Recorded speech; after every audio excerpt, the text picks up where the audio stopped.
early.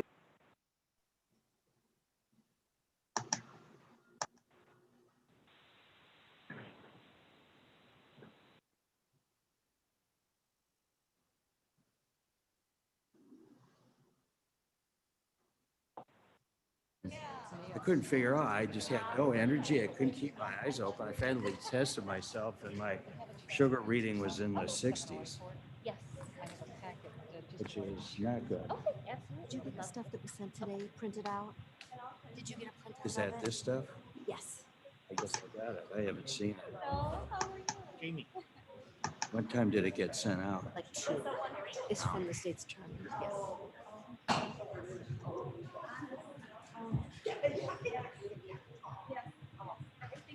Really? Perfect, yeah. Well, that Colette was so. She could have been a good public information.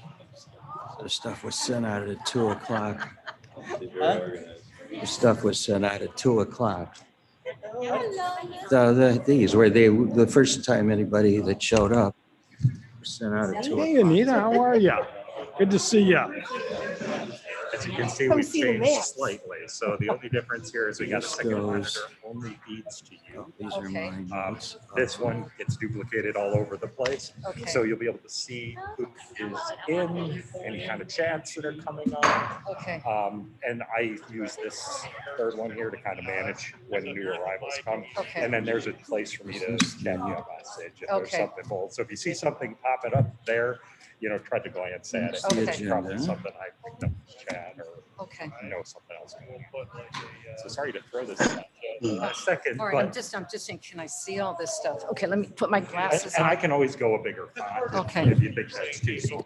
Oh, that's for crap.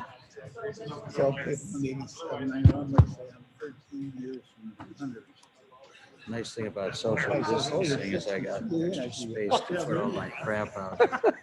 That's a great deal. My mailbox. Was there? I haven't been up there, maybe it's so. That was more important than water. This afternoon, I got water. Madam Chair, this is, I have a stack of them. I have not handed them out yet. Okay. The only thing we need I is. don't have it. Yeah, I didn't have Easily time to put that throw. on the bottom yet, but 2010. Okay. yeah, it is on here. It shows you the source. Oh, okay, good. But these things. It's the same thing that we had earlier. They have weapons. Oh, Yep. okay. Up here. Oh, let me have one copy. 'cause I was looking for one copy. Yeah, this Yeah. is each one. They're two separate. Oh, okay. For toe and grapple. Are they the same? They're Oh, same other than the names on them. LUE. Yeah. But it's 3:00.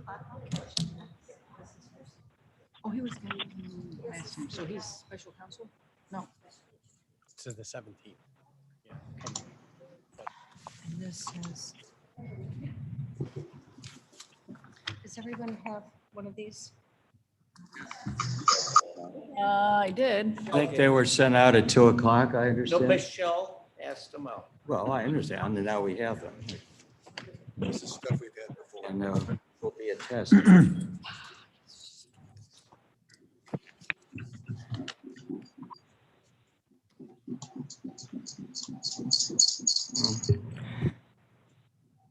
So for a little bit of this. Good afternoon, everybody. It's slightly after 3 p.m. and I'd like to call the special Kane County Board meeting of May 4th, 2021 to order. Clerk, would you please call the roll? Ellen, Allen, present. Bates, Bates, present. Berman, here. Brown, Brown here. Davist, Ford, Board here. okay, Fraz, Here. Gums, Gums is here. Iqbal, Kenyon, Here. Caius, Caius present. Kopi, Hope is here. Leonard, Leonard here. Lewis, Lewis here. Martin, Martin here. Molina, Molina present. Sanchez, Sanchez here. Shepro, Jepro here. Silva, Silva present. Strathman, Strathman present. Surgis, Surge is present. Deppie, Deppie here. Weber. Oh, he's on. Winnicki. Winnicki, present. I'm in a meeting. I have to call And you later. Madam Chair, you have a quorum. Very good, thank you. Before we begin our Pledge of Allegiance, I'd like to introduce Lynn Elberg. She has been an administrative officer from Animal Control, and she's going to be leading us with the pledge. But a little bit about Lynn before we begin. She has been with Kane County for 47 years, which is absolutely commendable. She's helped to plan and aided in the moving of the animal control facility from Building A to Building H, and eventually to where the animal control facility is now in Geneva, or St. Charles? Geneva. Okay, that's right. No, that across the street's Geneva. And Lynn, I had an opportunity just to speak briefly with her upstairs. The chairman's office was once the Office of Animal Control. So she's in, and all the other offices, administrative offices are on the other side. Lynn mentioned that she was very afraid of cats. But when she started with the animal control, but has overcome that fear and is now friends with Precious, the county house cat, and now has a cat of her own, Slippers, who arrived at animal control with a fish hook stuck in her mouth. Poor thing. Now she and Lynn, she and Slippers are soulmates.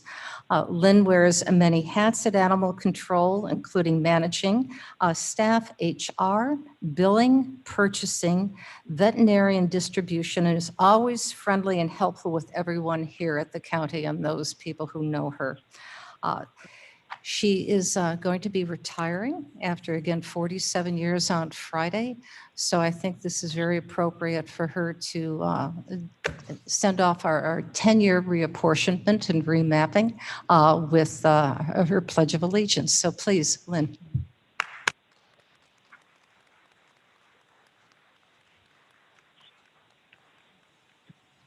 Pledge allegiance to the flag of the United States of America and to the republic for which it stands, one nation, under God, indivisible, with liberty and justice for all. Thank you. Oh, Lynn, the very best of luck to you. Thank you, all of you. And thank you so much for coming.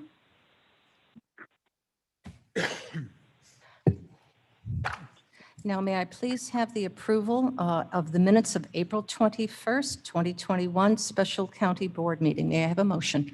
Mr. Cross and Mr. Kenyon, seconds. Okay.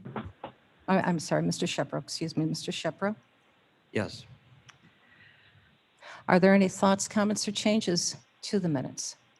Not directly on the minutes, but I have been told by many people in the press and outside, and I'm probably one of the bigger offenders, is that we don't identify ourselves when we speak, and if they're listening, it's hard to tell who's speaking. So as I say, I freely admit to being one of the major culprits on that, but just a reminder as a courtesy to our audience, when there are many voices, it's hard to discern them, so. Thank you for that. And I am Ken Shepro. If there are no changes or edits, all in favor of approving the minutes, say aye, please. Roll call, please. Oh, roll call. My apologies. Roll call. Everything. Okay. Allen, Allen, aye. Bates, Bates, aye. Berman, Berman, yes. Brown, Brown, yes. Davis, did you arrive? Ford, Yes. Fraz, Yes. Gums, Gums, yes. Iqbal, did you arrive? Kenyon, Kenyon, yes. Caius, Caius, yes. Opie, Opie, yes. Leonard, Leonard, yes. Lewis, Lewis, yes. Martin, Martin, yes. Molina, Molina, yes. Sanchez, Sanchez, yes. Shepro, Shepro, yes. Silva, Silva, yes. Strathman, Strathman, yes. Surgis, Tepe, Yes. Winnicki. Winnicki, yes. It passes. Thank you. Are there any public comments? Seeing none, are there any online? Seeing that there are none online, we'll move to the next agenda item. The presentations and discussion of our ordinance determining the size and method of our election of county board. The task force met, let me just get my notes. The task force met last Thursday and approved by a vote of, with 2 dissent, approval of moving the reapportionment to 24 members. Thoughts were considered that they wanted representation of agriculture, both rural and urban districts. There's also thoughts of diversity of perspective. There's also consideration that the larger the district, the higher the expense of running would be for a candidate.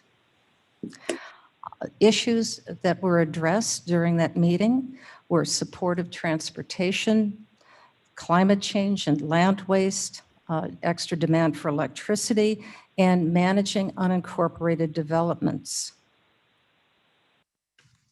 They were also concerned about some feedback. They were concerned about the growth and the significance of the population changes.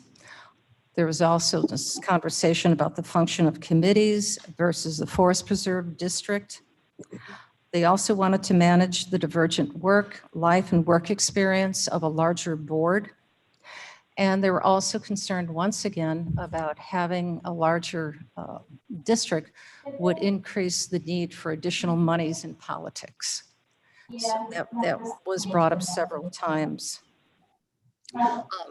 On the other side of having it become a smaller board was a conversation about efficiency, governmental efficiency.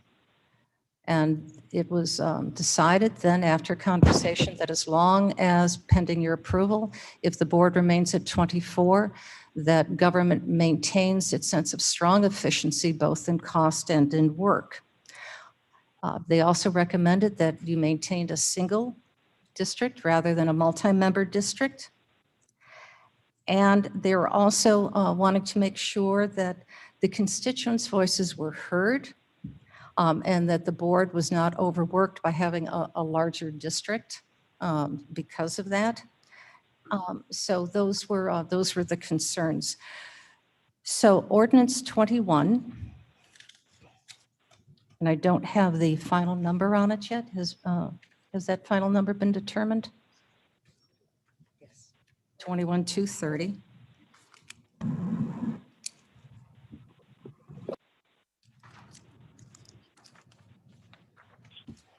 sorry, what is that number? 21-230. Determining the size and method of election of the county board members to be elected as part of the county's reapportionment plan following the 2020 federal census. May I have a motion? Move approve. Your name, please. Berman. Thank you. Leonard seconds. Second by Mr. Leonard. Is there any discussion? Madam Chair, I believe that the vote on the task force was one dissenting vote, and one advisory member also indicated that he did not favor keeping it at 24. He wanted to reduce it. That is correct. That was correct. 2 dissents, the rest in favor. Yes. Yeah, I'm happy to support Name, please. Drew Frost. I'm happy to support the decision of the task force, but I was the dissenting vote along with Mayor Walters of Elburn. It was the dissenting advisory vote. And it just had to do with the fact that 10 years ago, I was here when we reduced the board from 26 to 24. And the thinking at that time was that every 10 years, the county board would have the option to reduce it by 2, which would put us down in that range of 18. by the time we reach the 800,000 population that would require an 18-member board and would make it easier if we did it a little bit at a time. And I do think that we can easily accommodate the county with a 22 board member. So I'll be voting in that direction today. Thank you. Are any other comments? Yes? Mike Kenyon, I don't look at these all as numbers. I look at it as people, experiences. Each one of us brings our life experiences. You, many years, me, many years, and our experiences come together and we work to try and make this county work the best we can. Now, numbers, you can cut it down. You could have 2 board members, but you'd only have 2 life experiences. And other boards I've sat on, I know managers think they'd rather have less board members because it's easier to control. And 24 cats running in a different direction were pretty hard to control. But I do really believe I like the experiences everybody brings, and I get to meet people from another part of the county. It's pretty big sometimes, and it works to the advantage of the overall good for the county. That's why I would like 24. Yes. John Martin. I think it's important to remember as we evaluate this resolution that the governance of the board's procedures really have the bulk of the work done by committees. So we don't have 24 people sitting around a table trying to decide what's going on.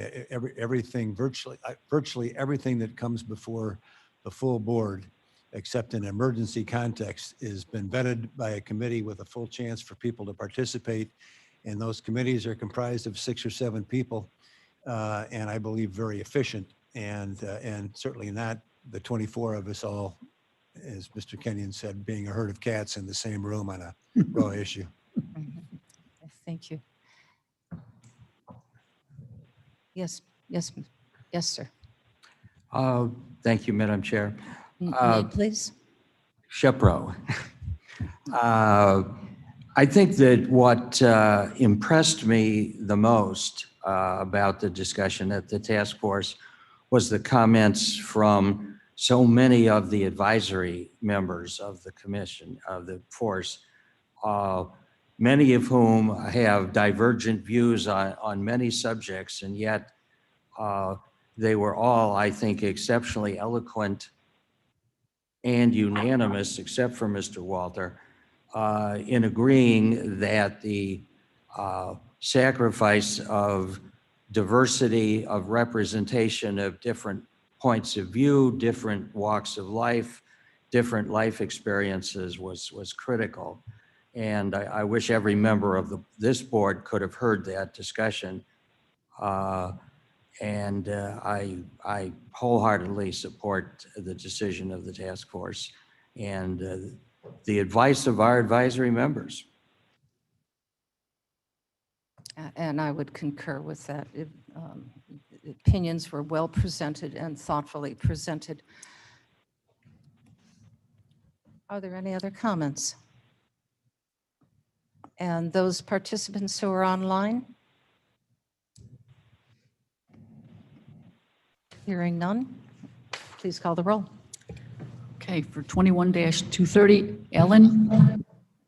Allen, aye. Bates? Bates, aye.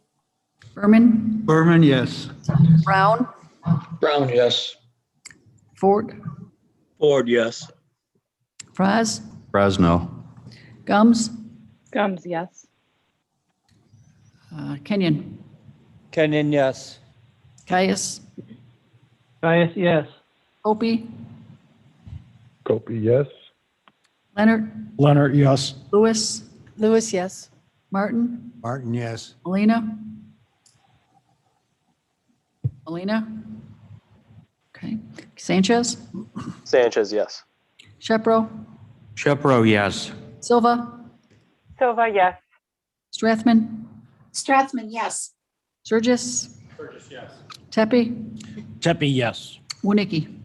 Wonicky, yes. That passes. The motion passes. Thank you. And now we're going to be moving to a discussion regarding the use of the American Community Survey data for the reapportionment. And I'd like to invite do we have a representative from the state's attorney? Who would like to speak to that?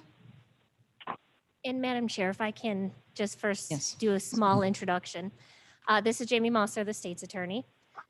When we were discussing what to do to the beginning of reapportionment and redistricting, part of what we were looking at is how this process was going to go from the legal perspective. When I took office, I had a conversation with many of you, and there was a lot of discussion about the cases that the civil division handles versus having a special assistant state's attorney appointed, and what was the decision-making behind that. I am very lucky that in this office, I have 8 brilliant civil attorneys, but those 8 brilliant civil attorneys are pulled into many different directions. And as you have seen, for those who have been on this board for a long time versus those who have just joined the board, it ranges from local civil litigation, federal litigation, to land acquisitions, to taxing issues, to issues with mental health cases. There's a whole variety of what they have to deal with. Part of what we want to make sure to do as the state's attorney's office is give you the best possible representation. Because this particular issue obviously comes up every 10 years, it's not really something that we can have one person who has that specialty in it. So when we were thinking about this process and discussing amongst ourselves, that's when we decided to reach out to see if we can find somebody who did have a specialty in this. Because this is going to be a difficult process. This is going to be an emotional process because we're going to be talking about many different issues that involve the redistricting and reapportionment. And what we wanted to do was to make sure that we got the best possible representation for this board. And that's when we found Phil Lukahans. And he is going to hopefully impress you in the way that he impressed us when we first met with him. He has been doing cases like this or helping with counties and municipalities for a very long time. Not only has he talked about it in the practical sense of it, he's also engaged in litigation regarding it. And that's something that we have to be especially conscientious of at this time because we are in this particular situation where the pandemic has prevented the census from being done in a timely manner. And frankly, there's going to be a lot of arguments about the census itself. So I'm very pleased to introduce a person who has made redistricting sound simple and easy to me in a way that I don't actually believe it is. And so he is here to answer all of your questions and to discuss all the possibilities for the future. And so I just wanted to come in and talk about why instead of the civil division undertaking this, we've decided to ask Mr. Lukahans to join us in this process because it is our intention to make this a fair and easy process where everyone is represented throughout this. So before I turn it over to him, if there's any questions for me, I will have to bow out discreetly to go to the Aurora Police Department. No charges for me, I'm just providing training. Are there any questions for State's Attorney Mosser? Okay, thank you. Thank you.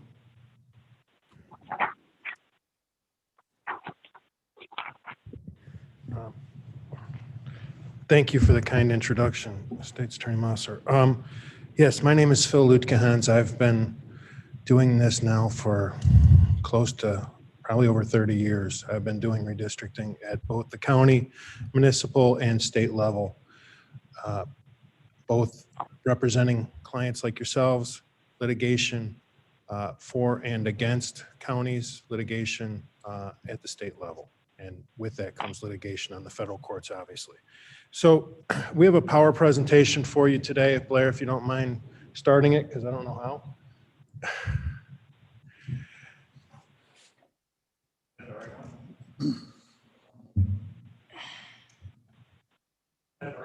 No, we don't see anything.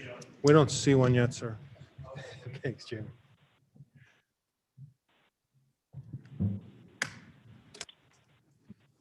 That's it. Thank you very much.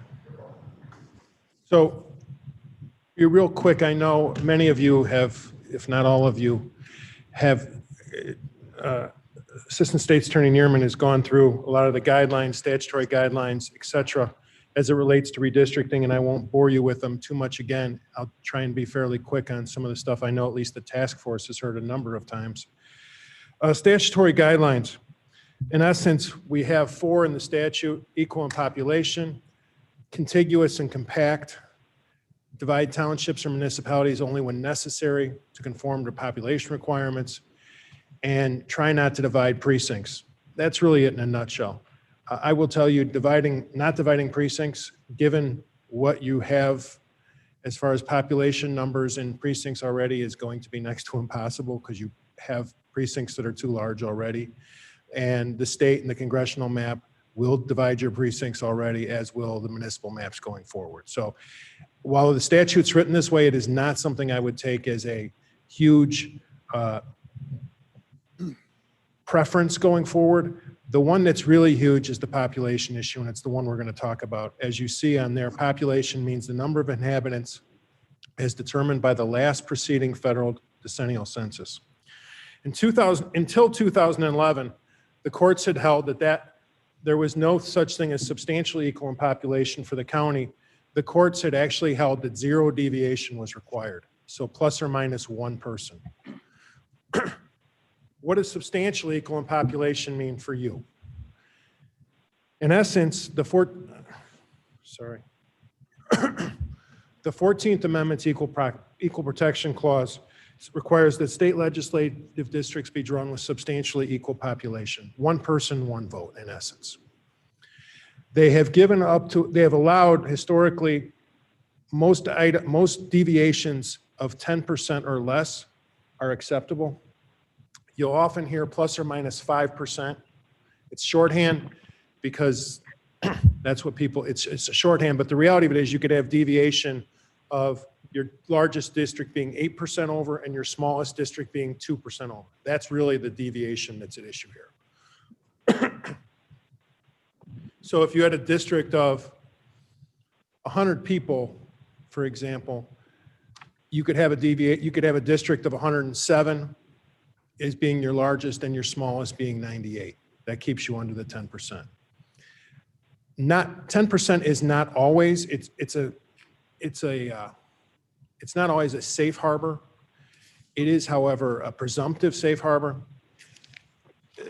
The court in Georgia, the one side up there, Larios, in that case, they were under 10%, but what they had done is they, for example, had made all the Republican districts, and I don't remember if it was Republican or Democrat, I apologize, but all the Republican districts plus 4% and all the Democrat districts minus 4%. So in essence, pack the Republicans, or it was pack the Democrats, it doesn't really matter. But they took one party, the party in power said, we're gonna put those in the minority, we're gonna make those districts, we're gonna give them to them, and we're gonna utilize their people so they cannot actually vote against us in the districts we want to win. So in essence, gave themselves a partisan opportunity to proceed. I don't think I talk about it in here, but a lot of us have heard a lot about partisan gerrymandering. There is no such thing as partisan gerrymandering anymore in the federal courts. It's not what they call non-justiciable. You cannot bring a partisan gerrymandering claim in federal court as of about a year ago. Oh, God. There is still somewhat of a possible partisan gerrymandering claim in the state courts. I don't think that's something that I'm assuming is probably going to be your issue here, but that is a possible. No Illinois courts ever found a partisan gerrymandering, but it's kind of an open issue.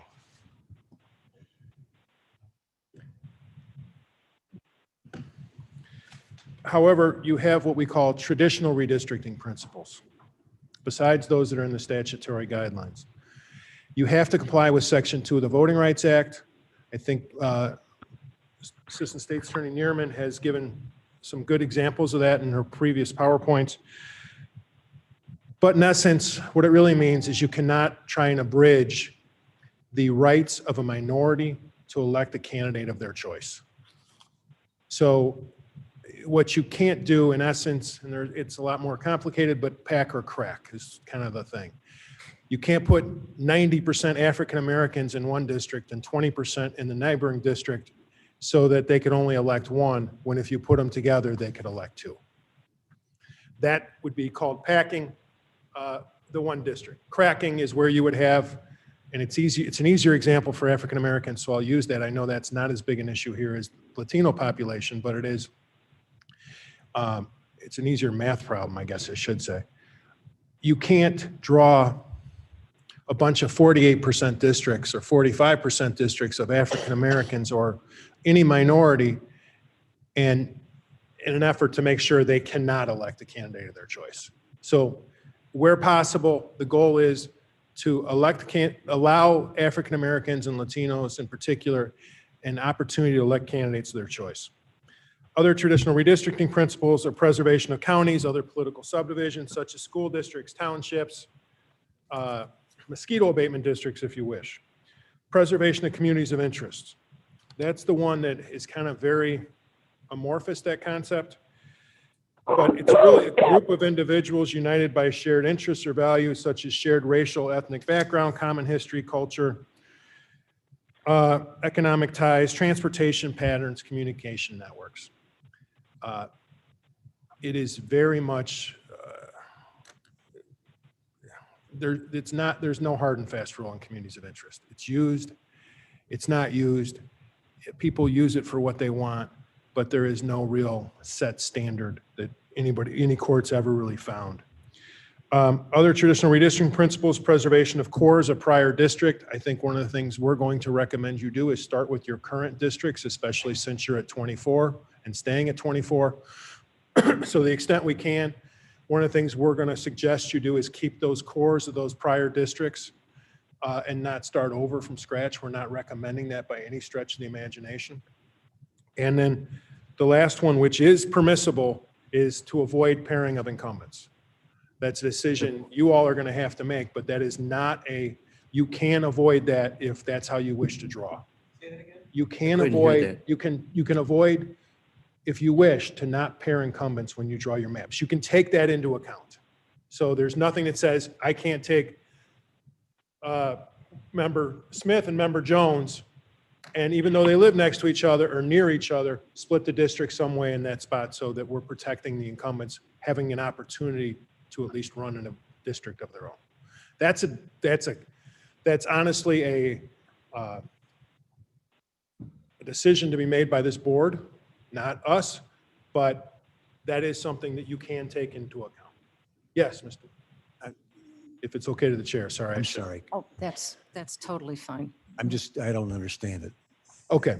So the point is here, and I have been a proponent for the last 20 years of drawing districts from a ethical or from a governmental standpoint. I have been a proponent of changing the law for the last 20 years to say you should not draw based on race and you should not draw based on incumbency and you should not draw based on politics. You should draw blind, in essence, in those two parts. The law is not that way, though. You can draw, one of the things we will do when and I'm sure Josina, Marita, whoever will draw, is we'll geocode everybody's address on there, if you wish, to make sure that we're not pairing 4 incumbents because they all happen to live in Aurora. There's where what do we mean? How do we pair incumbents Okay, so in a one member per district? So yeah, and I'm sorry that I was not very clear. So if you take Aurora, you got a lot of members in a small area because it's a lot of people there, but a lot of people live in that same area. If I could draw a district, one of the things you could do is you could draw a district with 4 of you together. So you'd have to be running against each other or move. Okay. The goal is not, I think the goal would not do that. I might have been the only person that had that question, so I understand it for everybody else. Okay. And I wasn't very clear, I have no doubt. Thank you. The next slide's kind of interesting. Oh, I'm sorry. Let's just step back from that. Your recommendation is that we assure that does not happen, but it would be the recommendation from the board to you that does not occur. Because if you do happen to take a look at, I don't know if everybody can see it, it's at the bottom of Aurora.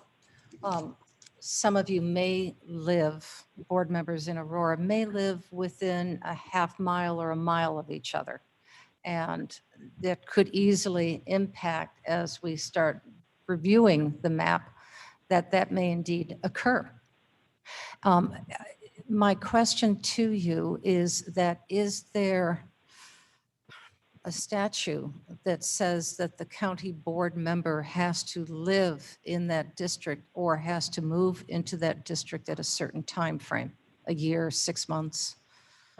You know, currently, I believe you have to live in it when you run. I can look that up for you. I know the state's weird, the state's different. The state, you have time to move. I've never seen, I don't believe the county is such that you can. Mr. Shepro, do you have a Yeah, comment? I was about to say, there's a provision for the legislature, as I understand, that says that if you don't live in the new district, if you live in an adjacent district or move, but I am not aware of any provision that says anything about county board members except that they must be a resident. I do not believe, though, that there is a durational requirement the way there is, for example, for a township. Yeah, I think the statute is silent on it, and I haven't looked at the electoral board, but you're absolutely correct. The legislature, if you live in any part of a district, or if you overlap with any part of a district, you can run in it. So, but you have to move into the district after you win. I think it's 18 months, but that does not apply to the counties. That does not apply to the county. No. So that if, hypothetically, if a redrawing of a district would occur and a current board member is currently residing in that, but the remapping shows that they would no longer, they could continue to serve and to run in the district they once represented. No, No, just the opposite. correct. They would have to They'd have either to have to move. run in the district that they've been drawn into or move. Okay.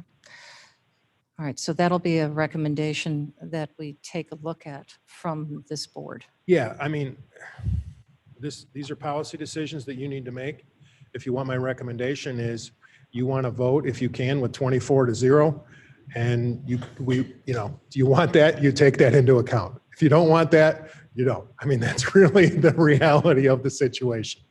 I mean, our goal is to get, as close to unanimous as possible, I think would be the goal. But that's more of a policy decision than it is mine as a lawyer. Thank you. Okay, in front of you, you have Kane County population estimates. And I just got this information a couple days ago, and I found it interesting. And you're going to see in here that, so you have on the far left column, annual estimates county. That's the Census Bureau estimates for population. They do that by counties, and I think they also do it by cities and states on an annual basis. The 2019 is the most current we have because 2020, as you know, is not out yet, which we call the PL data or the public law data. So 2019 is at 532,403. That's the population of Kane County, according to the Census Bureau.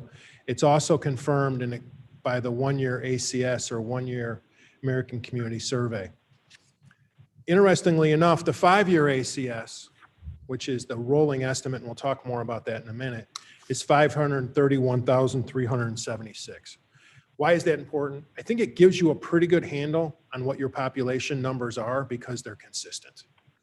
So really you have a 42 person, if you did 24 districts, which you have a 42 person difference between those two estimates.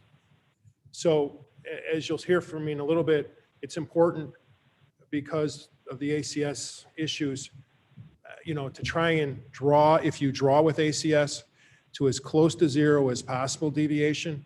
So, we would probably suggest if you do draw that your target be that midpoint of 22,162.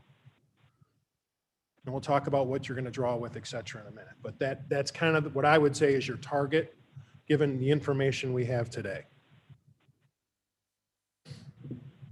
Okay, data, right into it. As we talked about, and as you all know, there is no, the 2020 April 1st decennial census is not out. We just heard last week what the apportionment numbers are. So what we now know is the total number of people under that census for the state of Illinois and every other state in the union. So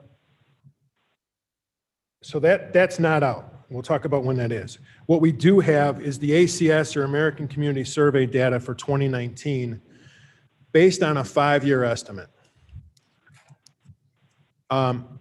Your statute, as we showed earlier, and I could show it to you, says it's got your numbers should be based on the last federal decennial census, which we don't have, or the most recent, because that was April 1st, 2020. So there's a real question or concern to whether that data would meet the Illinois statutory guidelines. Next, we have the reapportionment data came out April 26th.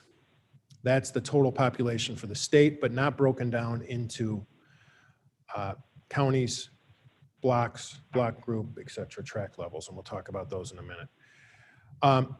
This is kind of your schedule. The county board has authority to pass the map right now until the first regularly scheduled meeting in July, which as of right now is July 13th.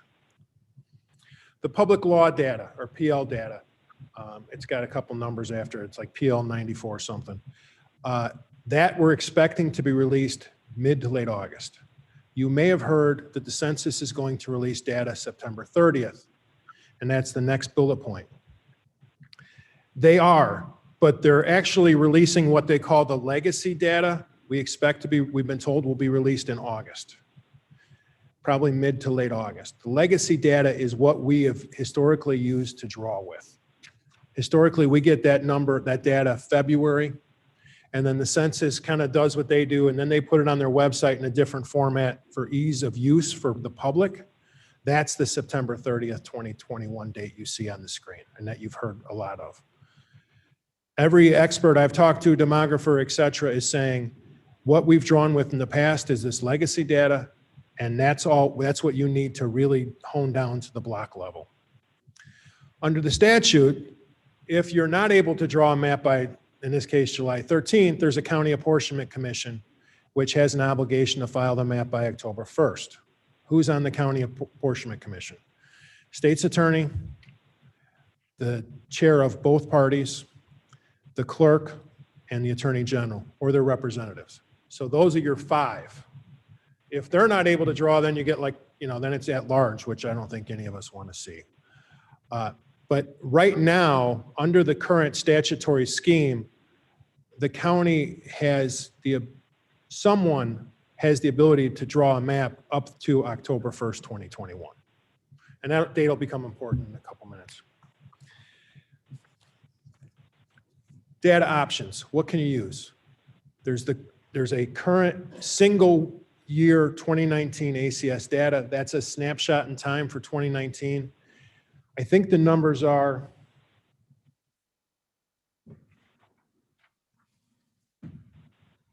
I think the numbers, that's like 1 out of every 3.5 million, or that's 3.5 million households out of the country. So it's a real small sample size. We'll talk about the ACS 2019 5-year estimate data is a rolling average. It's a 5-year estimate. It starts, the ones we have start in 2015. They do 2016, 17, 18, and 19. And the midpoint of that data is 2017. So you're kind of a midpoint that's 3 years ago, or 3 years before your April 1st, 2020 data. The third option is to use what I call enhanced ACS data from a third-party provider such as Esri. Esri is someone that you have, I think, contracted with. They give you a lot of your data that you currently use. And the concern with that is no one really knows what they do. They use a lot of their own private data and roll it in. And if you had to go to court to justify it, I'm not sure that you would have the information, or your experts would have the information to say, this is how they got there. Fourth way, find a way to draw with PL data once released. What is the 5-year 2019 ACS data? Real quick, nationwide survey designed to provide communities with reliably and timely social, economic, housing, and demographic data every year. The purpose of the 5-year ACS census is to really know what's your demographics. not what your total population is. It was never meant to be your total population. So when I say demographics, what's the age in a particular block or block group? What's the Hispanic population? What's the African American population? What's the minority population of any minority? It's an estimate of that. That's what it's meant for. Now, we are hearing about some people trying to use it going forward for this year because they think that's the closest that we have. If you said to me, Phil, we want to draw before July 13th and we want to pass a map, I would tell you this is probably your closest data that you can have. It comes with risks, and we'll talk about that. But it's, as I said earlier, it's a 5-year rolling estimate. It's not a single point in time, and its midpoint is 2017. Bill, do they weight the rolling? They do. They do weight it, Mr. Shepro. Sorry, Shepro. Here's the concerns with using the 5-year ACS data. The sampling error, it's a survey based on a sample, it's 1%, I think each year is 1% of the households approximately. They have a degree of uncertainty associated with them. I'll show you that in a minute. When you draw, you really want to draw to get the best possible population numbers as well as the best minority numbers. You want to draw what we call the block level.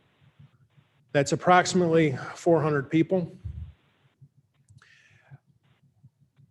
It goes block level is the smallest, then block group, which is approximately 10 or 12 of those, and then tract is above that.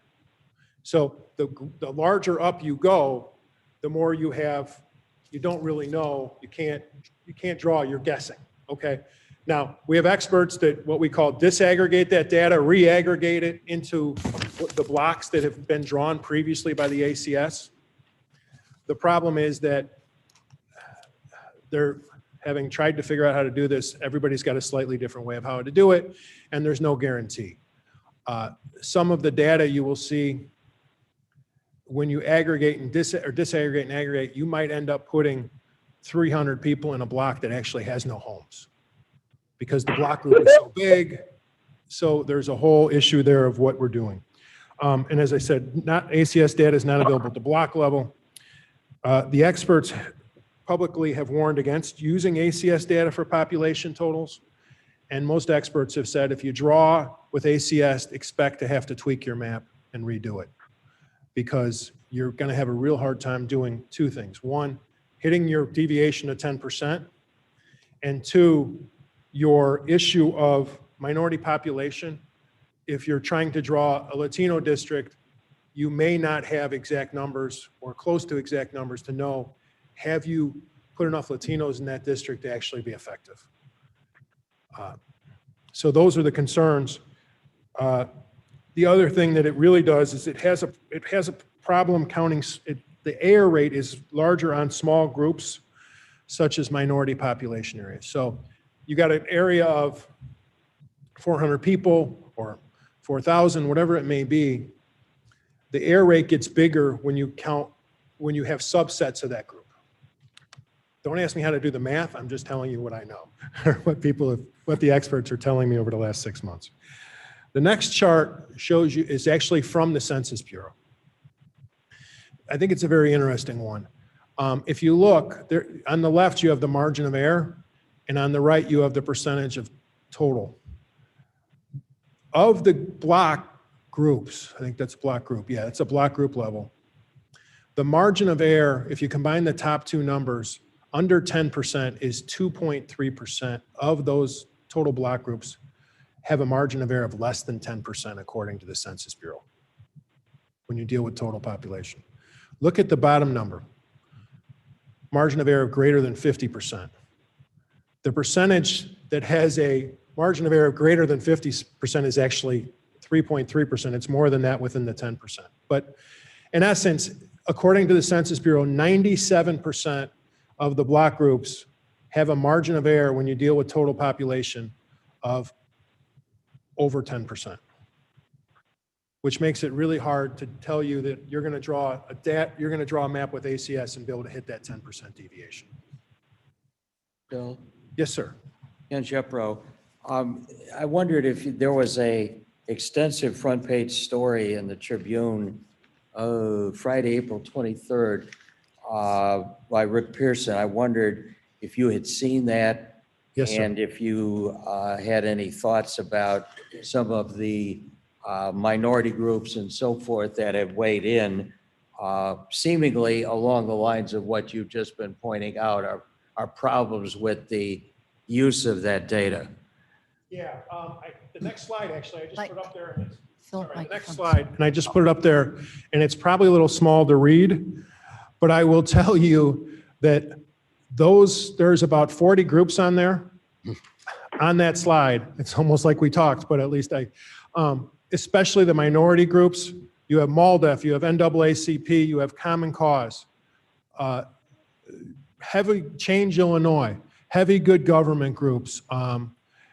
Those good government groups have all come out with a press release in the last 10 days. It was slightly after that article, but most of them had already come out publicly. Issued a press release saying, do not draw with ACS data.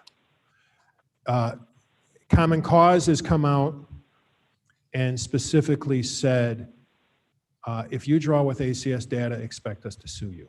Now, I don't think they're going to, I don't know that that's going to go down to the county level, but from a statewide level, I think that's to be expected. MALDEF, who is obviously the Mexican American Legal Defense and Education Fund, for those of you who don't know, is probably the number one, they're really a law firm. They do a bunch of stuff, but they're really historically a law firm to sue people who violate the United States, the Section 2 of the Voting Rights Act, or Section 5 when it existed. They are very strong. I've been in probably 20 Senate hearings in the last month and a half, and MALDEF has testified at least 6 or 7 of them do not use ACS data. We don't feel our population is accounted for properly in it. You have to remember what the ACS data is, or how it comes about. You have a survey that you get at your house. It has 60 questions on it. It's probably 10 pages long or longer. A lot of people don't fill it out. It's unlike the census where it's 1 page, you fill it out. If you don't, an enumerator comes to your house 3 or 4 times. If you still don't fill it out, they ask your neighbor how many people live in your house. There's a lot of follow-up. In Illinois, I think we spent over $30 million for the census getting the vote out, so we were heavily counted. As you may have heard, there was a thought that we were going to lose 2 seats in Congress. We only lost 1. Large part was because of that $30 million that was spent and the follow-up on the census. States that did not spend a heavy amount on that have been seen to not come out as well in the census as those that did. So it was a huge issue in Illinois trying to push that, especially in the minority communities. And as you can see, the minorities and a lot of the good government groups throughout, I thought it would look bigger on there, I hate to tell you. So they're not for this. And I can give you the full list if you want, but it's a public press release. Then you have the issue of the case law. I won't go through it, but in essence, these are 4 cases of numerous ones that say, in essence, ACS samples too few households to provide reliable single-year estimates, greater margin of error. Their estimates, the Census Bureau cautions that ACS data are estimates and recommends that users turn to other census products for population counts, in essence, the PL data. Not intended to be used in redistricting, et cetera, et cetera. So obviously there is a risk of drawing and relying on a map that is purely driven with ACS data. What is that risk? It's obviously a lawsuit. You have, as we talked about, you have an issue with the equal population or a 14th Amendment claim. You have a possible Section 2 violation of the Voting Rights Act. And both of those, if you're sued and lose, come with them attorney's fees for the plaintiff's lawyers. So it's not just you got to redraw your map or someone's going to draw it for you. There is a real financial risk if you're found to have violated either one of these. And I have to admit that I've actually been granted attorney's fees in these kinds of cases in other places. So what are your options? Right? One option is to use the 5-year estimate.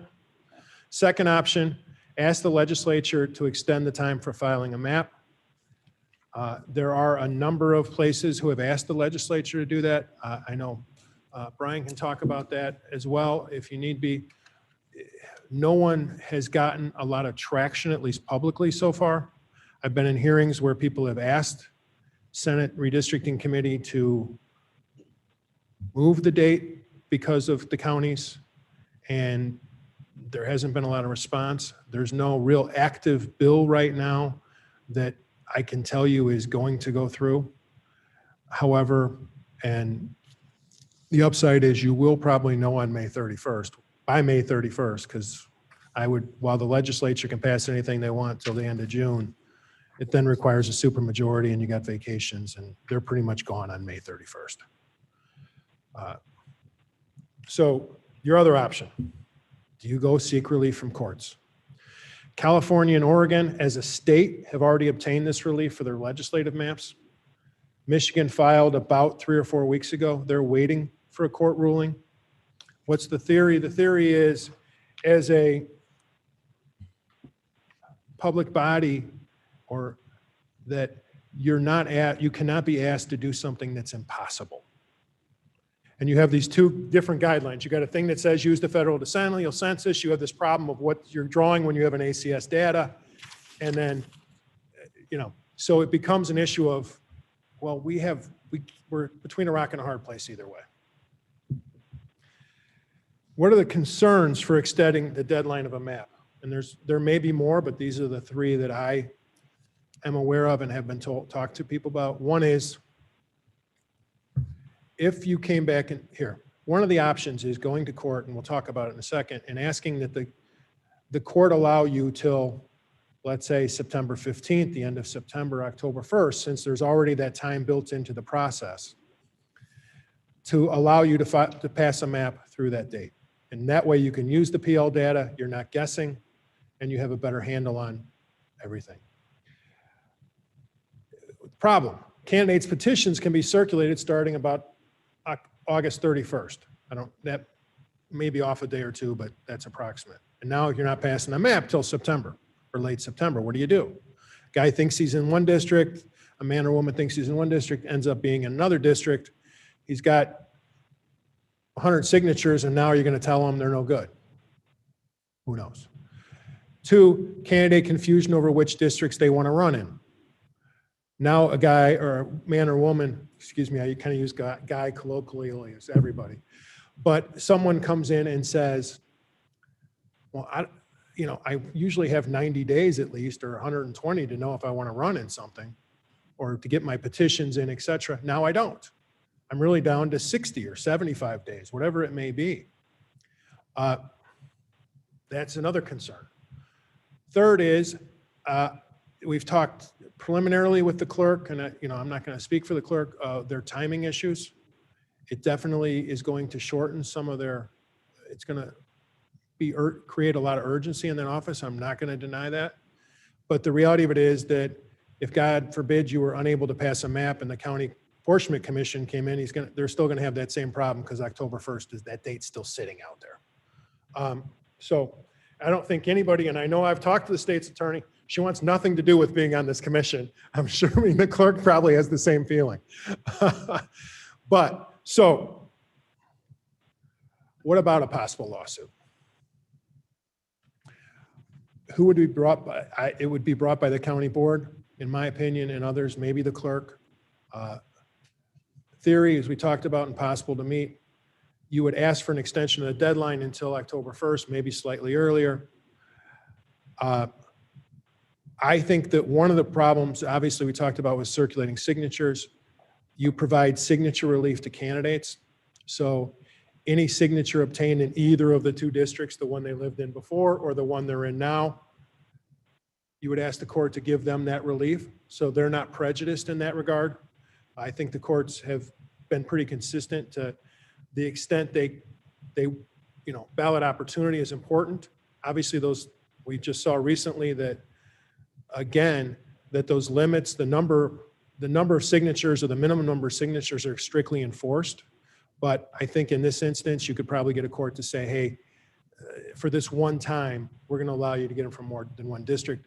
1 second before, which is kind of akin to one of the statutory relief that's been asked for in one of the bills was, hey, let people run in either district and let them move, and 2, let them get signatures from either district. And I'm sorry. Yeah, Ken Chepro, I was going to say, first, compared to other offices, the signature requirements for county board members, I think in every instance, are almost laughingly small. In some cases, like 40. But I take your point about where are they from. But it seems to me that you didn't list, or maybe I'm not seeing it, is that none of this works unless you take care of other issues.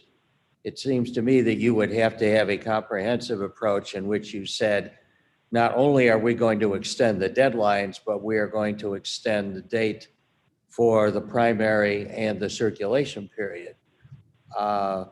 If you don't get, seems to me, a comprehensive package, everybody still faces some aspect of the dilemmas that you've already very eloquently laid out. And, I, not exactly on point, but Judge Pallmeyer's decision with respect to the minority parties seems to give at least some indication that the court is willing to change at least some dates. Now, that didn't involve the primary because it was already done. But I just wonder if it's possible to get meaningful partial relief. It doesn't do, as you point out, it doesn't do any good to extend our deadline if we still have to file petitions by November 30th. Doesn't help the clerk, I would presume, if he's presented with information late in the game and yet has to be prepared for not only petitions, but for a primary, which I believe is still the earliest in the country for a non-presidential year. So I just wonder if you could speak to that. Thought about it a lot. I will tell you 2 things. One, it's very clear to me that, now it's not to your question, please, and I'll get to it, but it's very clear to me that the legislature is never going to move this primary. Not going to happen. That is actually my unspoken question, so you are answering it. I have sat through these hearings where people have asked them to move it. The first county code revision that I don't know if it's a SACO, I don't know all the county name, the groups names that represent the counties. Their first suggestion was push everything back 60 days, including the primary, and that was dead on arrival in the legislature. For whatever reason, the majority party wants nothing to do with that. I can tell you that. There's just no ifs, ands, or buts about it. So given that, now you're looking at trying to get relief, and my suggestion, my personal suggestion is if you try and move a primary, now you got a bunch of other people. Are you doing it for Kane County? You're doing it for every county, and you're going to get a lot of kickback of the majority party in Springfield saying, no chance in heck are we going to let that happen. They're going to come in and fight you. If you limit your relief, and I understand it's got problems, don't get me wrong. I mean, it's a rock and a hard place, but I think it's a lesser of a hard place, to just kicking back the dates of the map, still starting the signatures. And that's why I kind of talked about, you could do it in 2 different districts. You could get the signatures, as you mentioned, signatures for county, not huge numbers for the most part. Sorry, I know I keep getting away from the mic. I apologize. So there are different ways to try and skin this cat. I think the easiest one is to be more narrow, as long as, we can work through some of the issues, and I know the clerk's looking at them, that the clerk can get it done. They have third-party vendors. Yes, they have to, I know historically they hand out packets for people as to what district, tells them what number, how many you're going to need. That is not, I don't believe, a statutory responsibility. It's one they undertake out of goodwill and trying to be helpful. But if the clerk gives you a wrong number, you're still stuck, right? If the clerk tells you it's 40 and it ended up being 45 and you filed 42, you still lose. So yes, I know the clerk wants to help. That's wonderful. And I think all the county clerks do pretty much the same thing. I'm sure yours does as well. But I don't think that it is I think it's the lesser of two evils personally to try and just get that one date moved, try and give some relief on signature and candidates. But, it's a slight legal, it's a slight policy decision. I also think it has a little better chance of success if you can get the clerk to approve, to sign off, as well as the entire county board. So if I may, Mr. Shepro, who's that, Mr. Copey? Yes, ma'am. Okay, Mr. Copey, yes, I'll take your question in just a second, but I don't want to get too far ahead of our agenda. And if we can, Mr. Copey, I'll take your question, but I'd like to go back to discussing the use of the ACS data, because we can't do anything without at least getting your consensus on this, because we have to use some data to use to draw a preliminary map. But Mr. Copey? Thank you, Madam Chair. Thank you. My question is, it's probably pertinent to the ACS data. In the event that we use the ACS data and we get sued, what is the ends gain for the plaintiff if we are sued? Is it a monetary thing?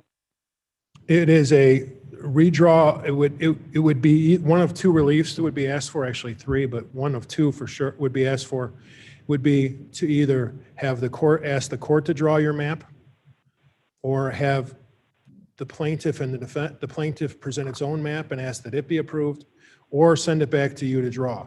The downside is now you're in a really bad situation because you're still trying to draw after September 1st, let's say, because now you know the data, you're wrong or right, and you're still drawing in September and causing some of these same problems. The third problem I see, the third concern, the other concern is there's an attorney fee provision. Is it a negligible risk? No, I don't believe it is. Thank you.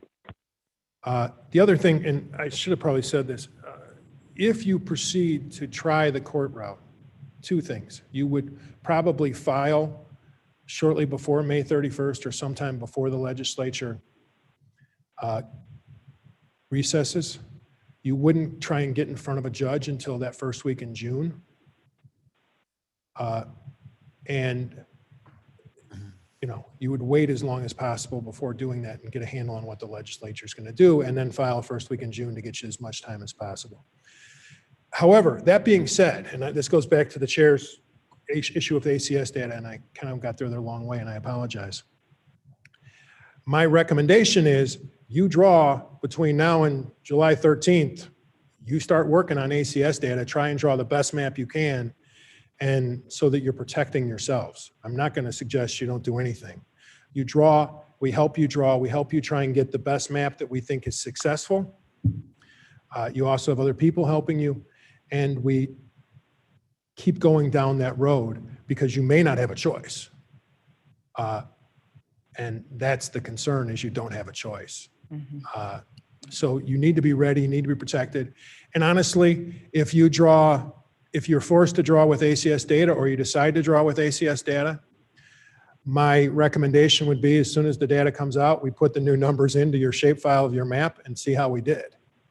If we did poorly or missed on certain areas, we would come back here and try and draw a new map. Now, there is a question whether you have the ability to draw a new map after July 13th. I don't know. No one knows. That's not been decided. What we do know is that mid-decade, you can't draw. There's at least at the state level. Mr. Shepro.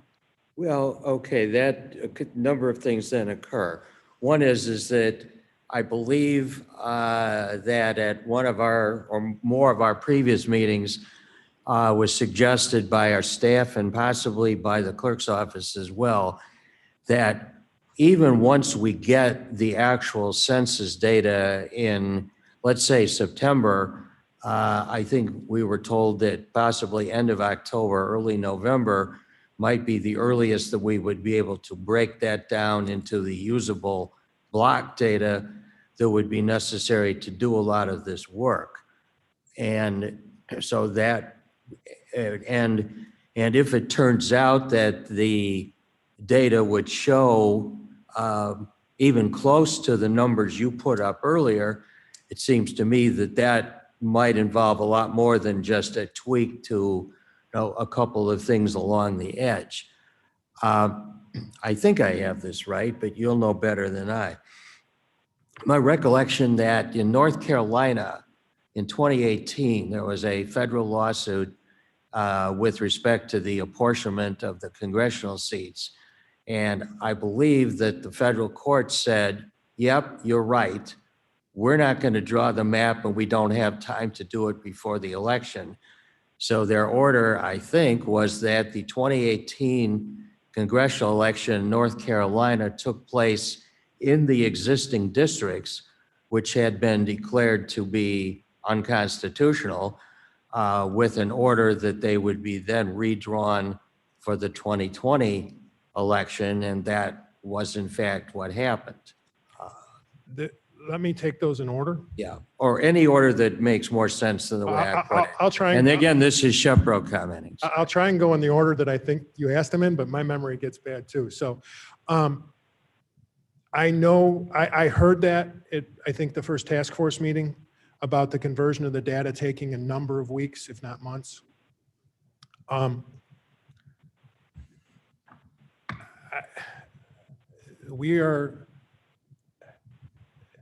Historically, we have been able to do that in less than 7 days.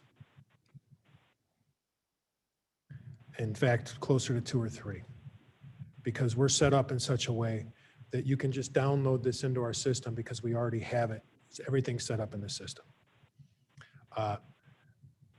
The data, it's just an X, and it's an, we have Autobound, people use Maptitude, people use Esri, but what my experts are telling me and my data guys is that who have done this for the past 20 years or so, that they can do this in 2 to 3 days.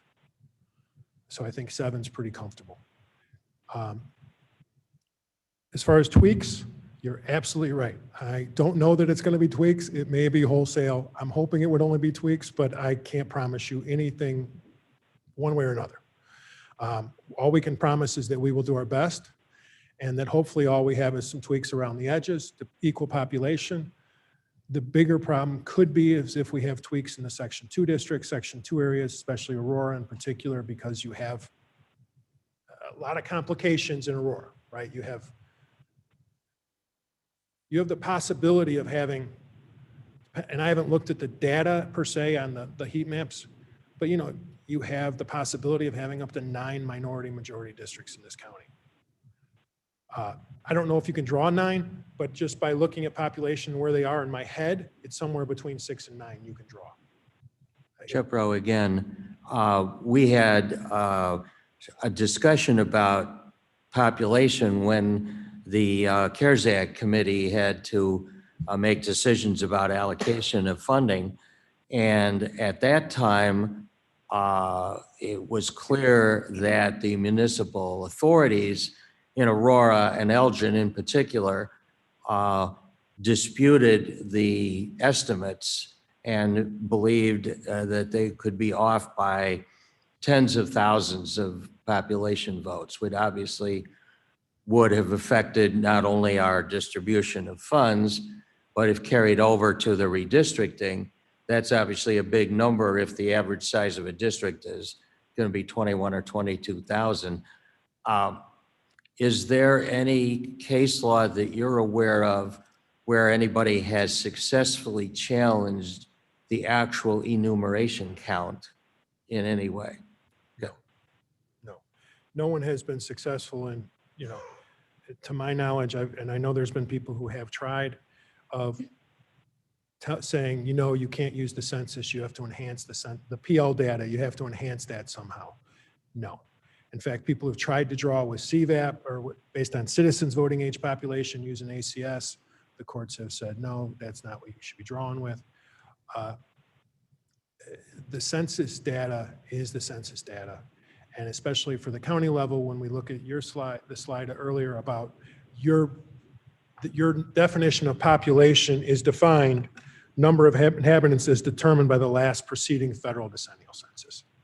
So if we get that number, you're pretty safe, almost bulletproof on the population number, if we get that number. Mr. Martin. And I don't remember your third question, so I apologize. It seems to me that our way forward is pretty clear. It's use the ACS to get as far as we can, file a lawsuit with hopes that we buy an appropriate amount of time to enable us to comply with the statute, which says we have to comply with the census. Isn't that? Don't we do both things and move ahead? I mean, we don't have 8 different choices, and we can and there's problems with all of them. Yes, that is my recommendation. So I mean, we just don't we just do it? I mean, we can sit and talk about it, and all that and I'm not saying we shouldn't discuss it, but all we do is just continue to raise concerns with the only route that we have to follow, which is to do the best we can to begin the process, and then hopefully have a court order which in some way enables us to properly comply with statute. And if we have a problem later on because of what we chose, it didn't matter because we didn't have a choice anyway. Yeah, it's a pretty defensible position to say, hey, if the court doesn't allow us to wait, we did the best we could, right? I mean, but you've taken every step. We've seen that courts have allowed this. We've seen Oregon allow it. We've seen California allow these extensions. Those were more wholesale extensions, don't get me wrong, and they were also, here's the problem. Illinois is one of, I think, 7 states or 5 to 7 states that draw in such a short time frame after the census. Usually it's not a problem. We get the stuff in February. I'm drawing maps by March 1st. But not every state has this problem. So you don't have, you say to me, three states have done it. Well, 3 out of 5 or 7. It's not. Oklahoma has a different setup. They can use whatever data they decide. They've decided to go with ACS data. They have backup issues in their state constitution. But to my point, no, you're right. We don't have a choice. So why don't we just say we're going to start the process? Let's get the lawsuit on file as soon as we can. Let's begin using the ACS data, which will take us as far as we reasonably can, and then hopefully get a court order that enables us to either legitimize what we've done or to change what we've done to conform to the reality of the census, which we hope to have done in time. But we don't have a choice. We can't do nothing. No, we can't. My recommendation is right along those lines, sir. Don't say right along those lines. Just say, that's my hard and fast recommendation. Recommendation, but No, you kind of heard it, so I didn't want to say it again. should we is there any other conversation? Because we've heard from 3 members of the board regarding the use of the ACS data. Yes, Ms. Wodnicki. Thank you, Madam Chair. This is just a thought, but when I look at the Kane County population estimates, and they're saying from 2010 to 2020, we only grew by 17,000 people. Now, I think it's more than 17,000 people west of Elgin. I think Elgin has exploded and has annexed so much property to the west. So Even, I think, South Belgium, even Huntley, I think Pingree Grove has exploded. In 2010, we were kind of a sleepy little county. And now I think there's a large push, just as it was in DuPage County years ago, to move out here. And I guess what I'm trying to say is we need something to guide us to at least get moving. So possibly the ACS is the way to go. Okay, thank you. Thank you. Any other comments? Madam Chairman, this is Deborah Allen. Yes, hold on just a second, please. Yes. Thank you, Madam Chair. This is Bill Leonard. Phil, I think what Mr. Martin said and what I'm kind of understanding is basically we should use the ACS data, file for relief in the courts, draw our maps, hope, and then hopefully only tweak. Well, I think to a certain extent, yes. I mean, the only caveat I would say to that is if you get the relief from the court, you don't have to tweak, you just wait and I can give you real data. But other than that, I agree with you, yes. That's what I'm hearing, the process as well. Sure. Thank you. Ms. Allen? Thank you, Madam Chairman. Welcome, Mr. Luca Hans. We're glad to have you on our side. My question is this. You suggested that we would start with the 24 districts that we currently have and move from them as opposed to trying to, draw 24 districts from scratch. Do you have some confidence? Have you had a chance to look at our 24 districts? And do you have some confidence that they were drawn fairly in 2011? Were we pretty good about making sure our minorities were well placed within those districts and so on? So if we start from them and then start to massage them to fit new numbers, are we starting in a good place? I have not gone through those numbers because I don't know what your minority population is in each of those districts was at the time. I've seen your minority populations now. I do think that when I say tweak here, you're not going to be able to tweak Aurora.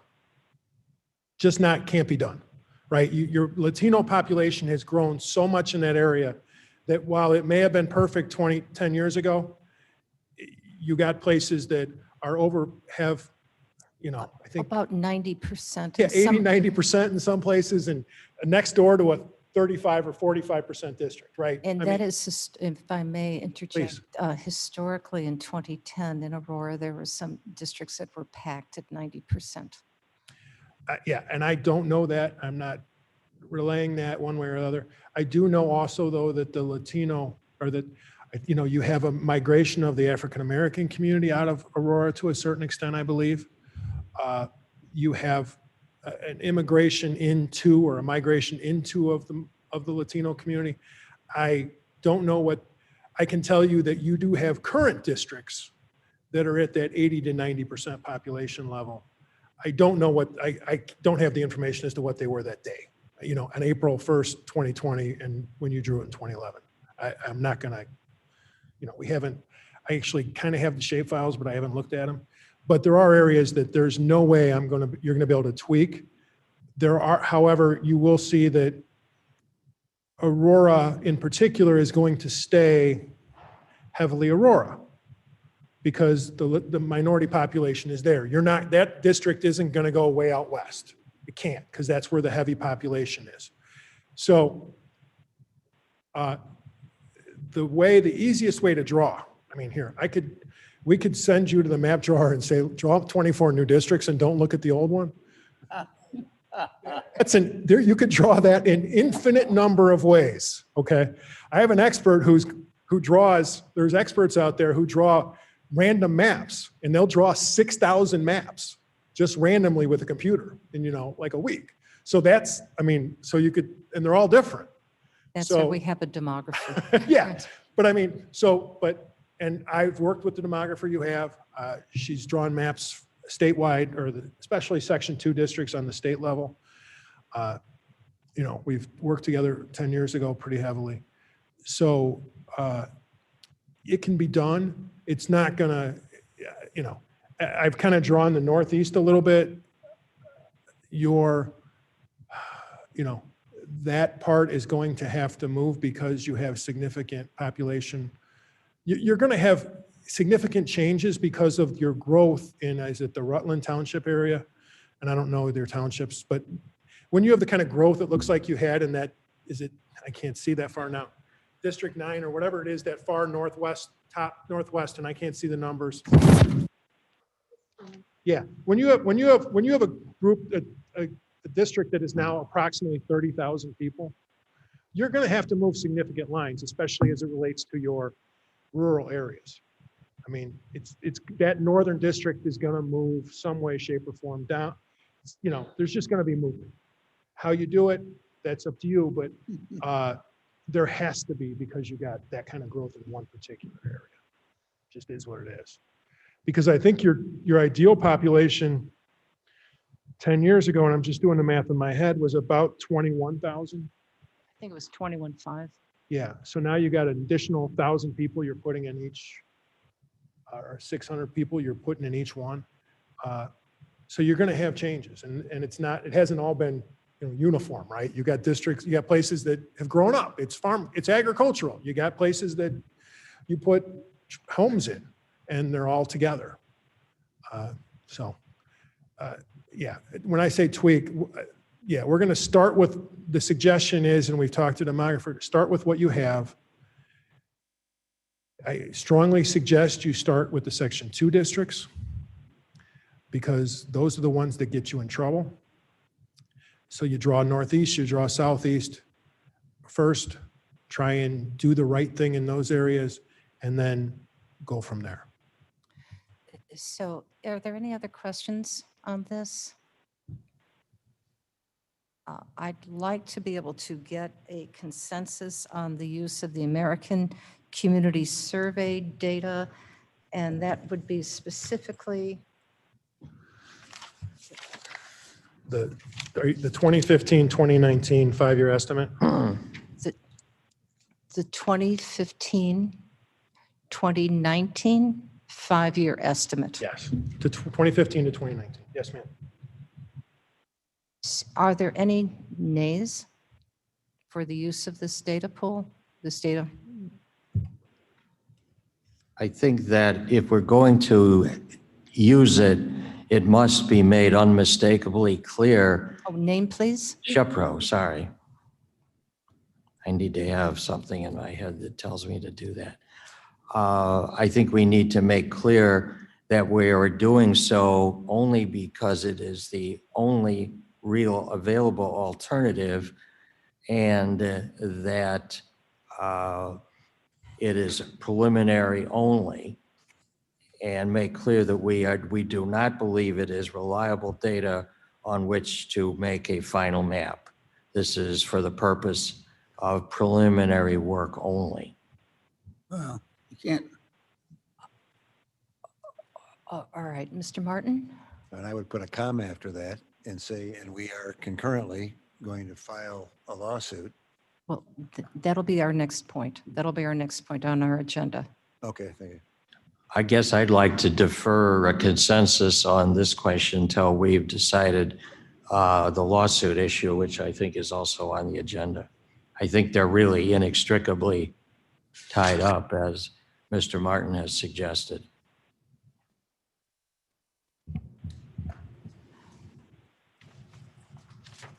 We don't need a motion on this, since this is just a consensus. No. Right. I've heard, is that a nay to defer? Because we'll be voting on I seek direction from the board on how you'd like to proceed. How many nays are there? How many nays are there to use the American Community Survey 2015, 2019 rolling data? Madam Chair Ford? One nay? No, not a nay. It's just that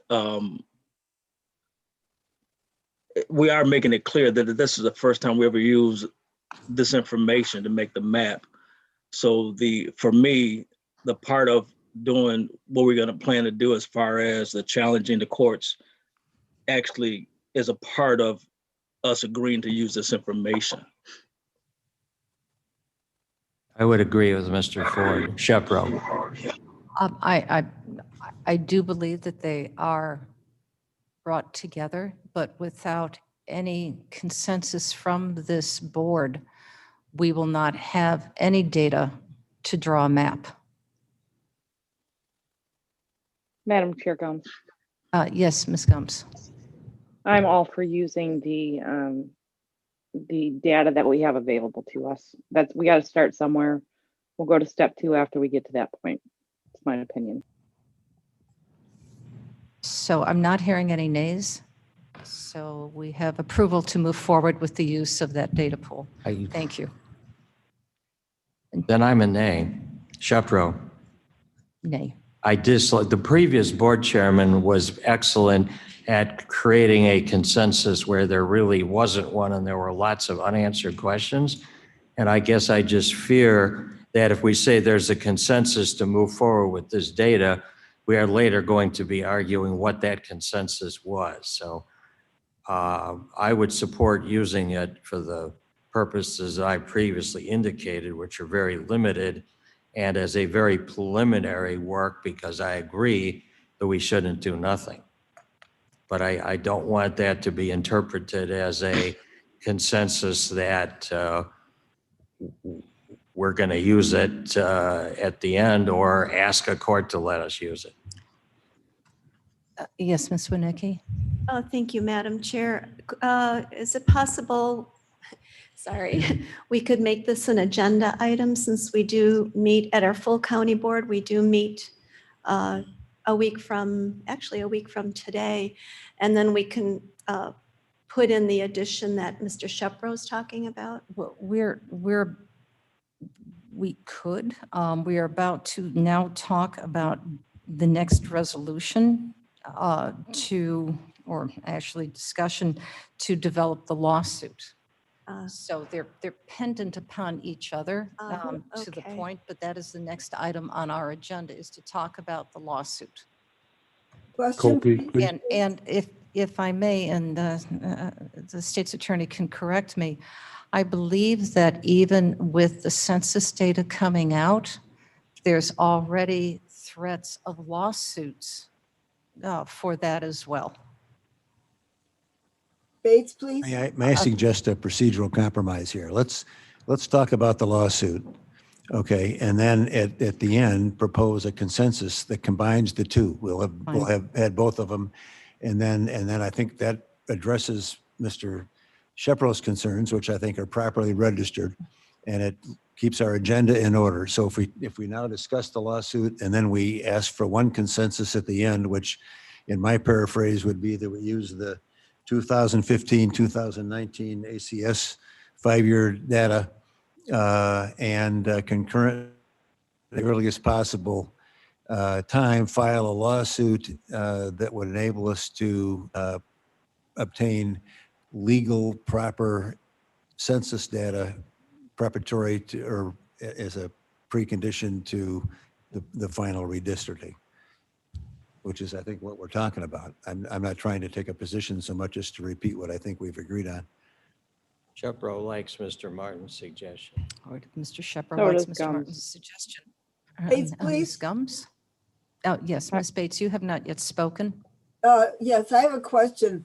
If we start with the ACS data, then when we do get the census data, will we quickly switch over, or is this changing horses in midstream, or what would we do when we get the final, the true census data? I believe that it was called the tweak. Yes. Tweak it. That's the a technical term. Okay. Okay. Technical tweaking. Okay. A scientific tweak. Thank you. We do believe in the science of tweaks. I approve of this, Madam Chairman. If I may, what we would do is we'd have shape files of what you're trying to do essentially. We would then download the new data on it and suggest changes based upon the new data, but to the districts that you have already looked at and recommended. And then we would make recommendations based on the new data that we would plug into the same map you have. I hope that answers the question. Does that answer your question, Mrs. Bates? Yes, thank you. I approve of this plan, Madam Chairman. So are there,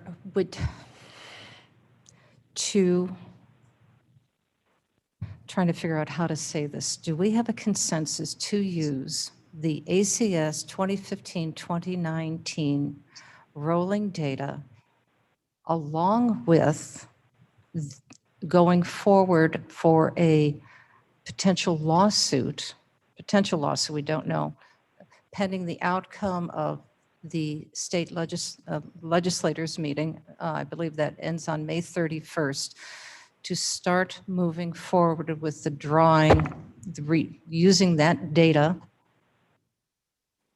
along with planning on having a lawsuit, to start drawing the redistricting maps. Madam Chair, Gums. Yes, Ms. Gums.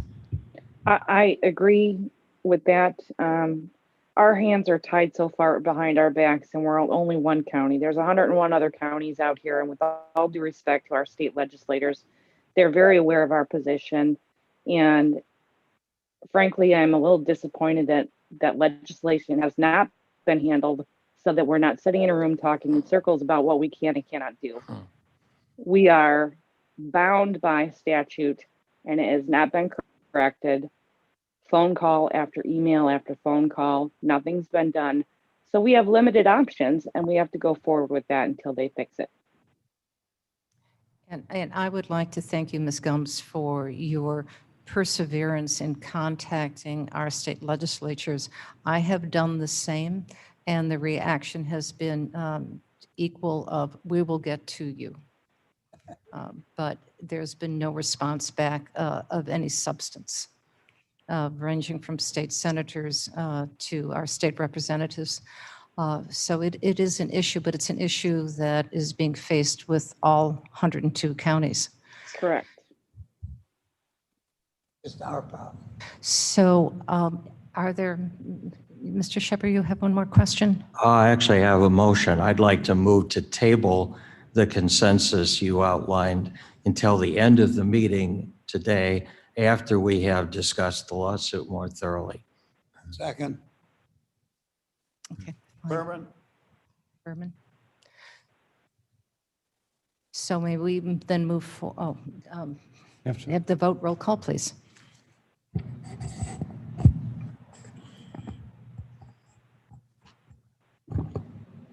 Okay, this is to move the table until after the discussion of the After the lawsuit. discussion of the lawsuit.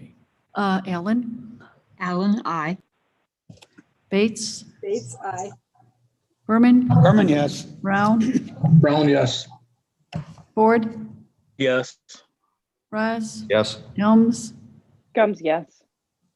Kenyon, Kenyon, yes. Caius, Caius, no. Copey, Copy, yes. Leonard, Leonard, yes. Lewis, Lewis, yes. Martin, Martin, yes. Melina, are you back? Yes, I'm sorry. I had some audio issues earlier. Yes. Okay. Sanchez, Sanchez, yes. Shepro, Shepro, yes. Silva, Silva, yes.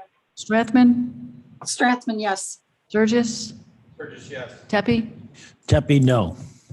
and Winnicki. Yes. That passes. So Phil, could you please come up and guide us about the lawsuit, please?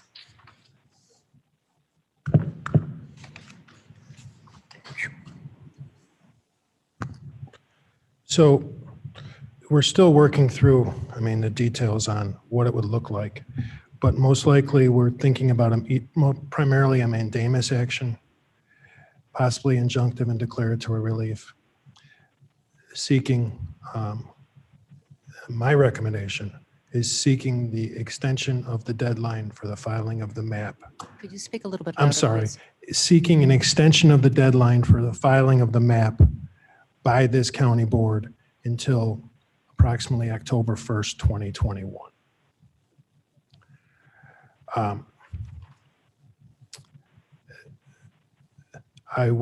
It would be beneficial, I believe, to have either all of the county board members as petitioners, or at least a unanimous vote from the county board or something very close to it, to proceed asking for the relief from the court. I think we should also seek or advise or actually ask the court for the relief we talked about, which is if someone lived in a prior district and that the signatures could be obtained both from his or her prior district and the new district, so that we're not disenfranchising anyone in that regard. And that we would go forward with some kind of impossibility Who's going to move? theory. Who's going to move? Uh, How would you have us motion this? Excuse me, why don't, let him finish, please, and then we can ask questions. I think that's the heart and soul or the guts of what I'm recommending. The one thing I will admit that we're kind of working through, we've talked about a lot in the last 24 hours, is who would be, quote, a defendant in this case. Whether that be a friendly defendant, whether that be a joint. In California, the defendant was also a petitioner because the defendant had certain statutory and constitutional duties. But that defendant in that case, I think, was the Secretary of State. Was both a petitioner and a, quote, named defendant, because you had to have someone on the other side. In Michigan, it's just an application to the court. There is no defendant. It's just an application. So I don't have those details. We've kind of tried to work through those in the last 24 hours, talking to the state's attorney's office and doing some research. So it's still an open question. Obviously, we want to make it as easy as possible so that there's no one out there objecting to this. I think that's your best chance, is if no one's objecting, and go from there. I'm sorry, can you explain what no one objecting means? Yeah, I mean, here, you're going to file a lawsuit, and there's going to have to be some kind of notice made. One, to the Attorney General, because you're asking that a statute be modified, or lack of a better word, or extended into something slightly different. You also have members of the commission, right? The backup commission. You have a clerk. You have the Attorney General. You have the state's attorney. Well, obviously, the state's attorney is not going to be, not going to object if they're hiring me to do this. You have the heads of both parties who would probably be notified, who are also parts of the commission. You would try and at least notify those people that you can think of and publicize it so that, and I'm sure a judge would ask you to publicize it so that anybody who wants to come in to object can at least be heard. So I could be a plaintiff and a defendant, Shepro. We'll try and keep you out of the defendant's issue, but yeah. I mean, conceptually, the goal is to avoid that. But I think at least from a notice standpoint, we would want to notify some of these groups that we know are normally, who have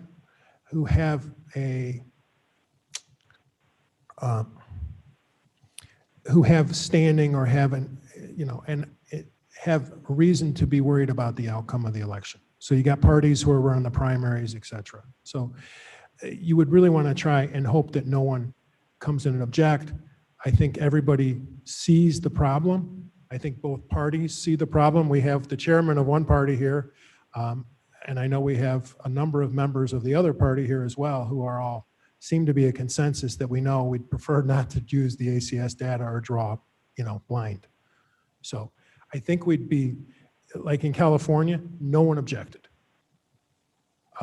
Same thing, I don't think anybody objected in Oregon.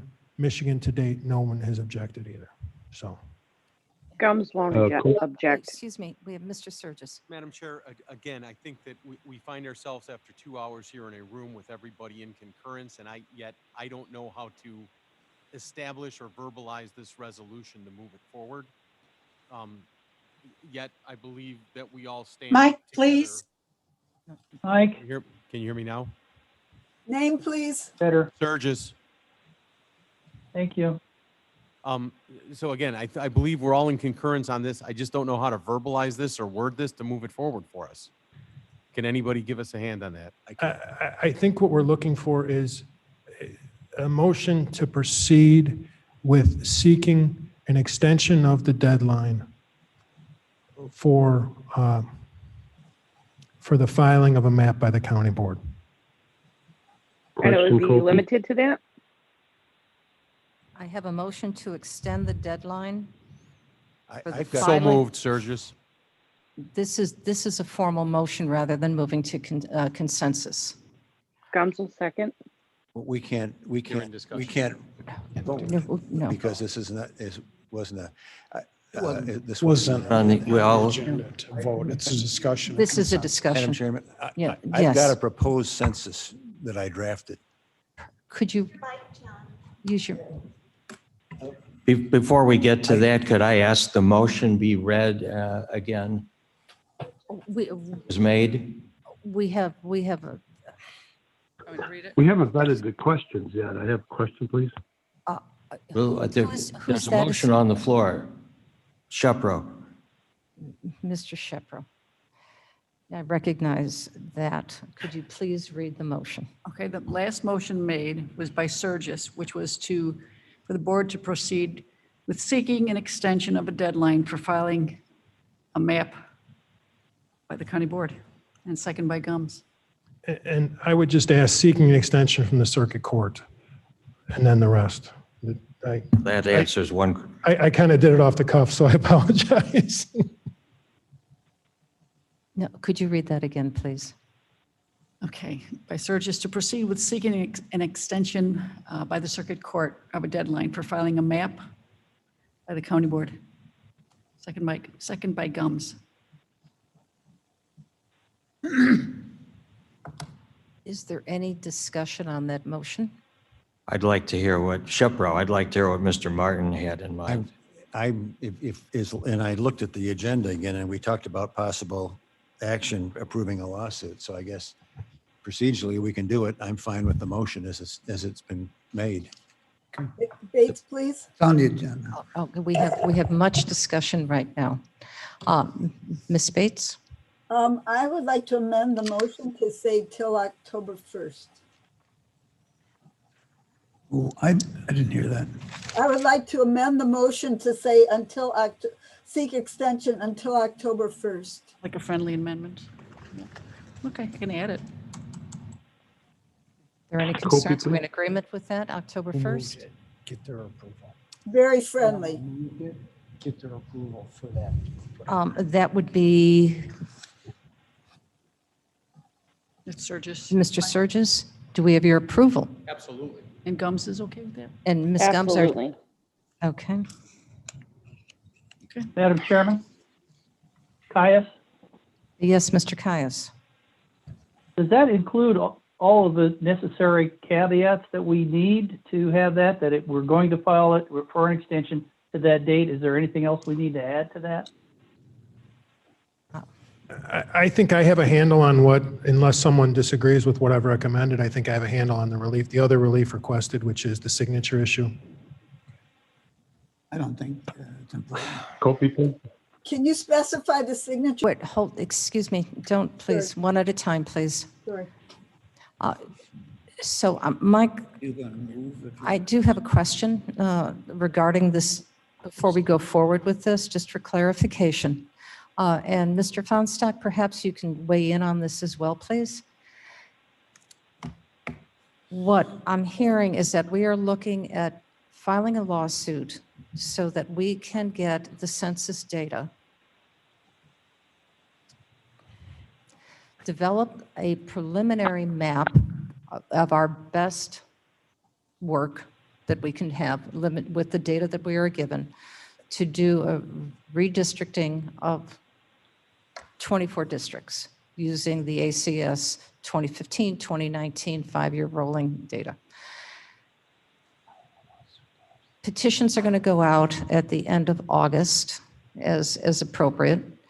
We will then, pending receipt of the census data, you mentioned that there you could put it together pretty quickly so that it could go to GIS as well as our demographer to do the revision of the map, which will be ready and approved to October 1st.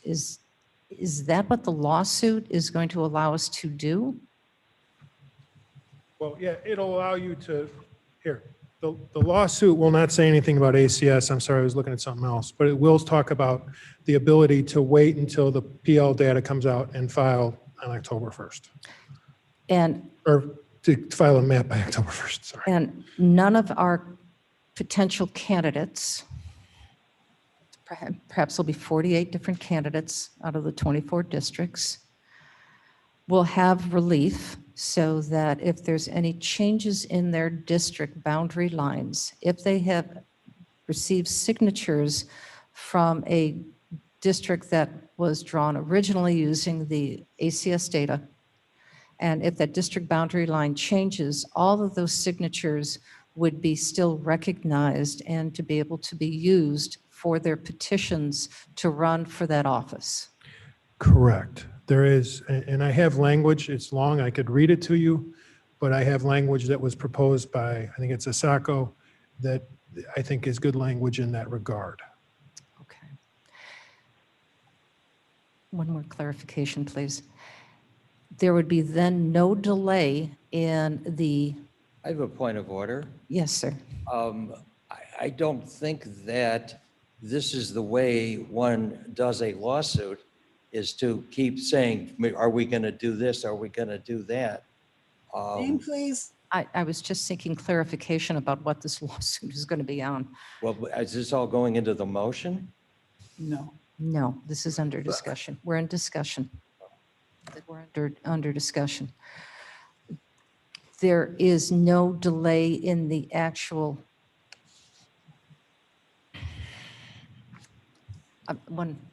yes, Mr. Shepro.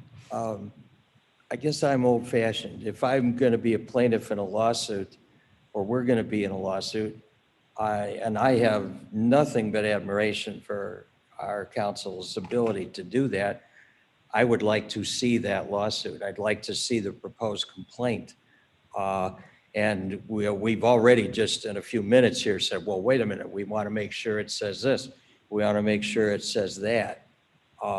So I would like to move to table Mr. Surgis's motion until the task force appointed has had an opportunity to consider the proposed complaint, and that it then be referred to the full board at its next regularly scheduled meeting. And that's my motion.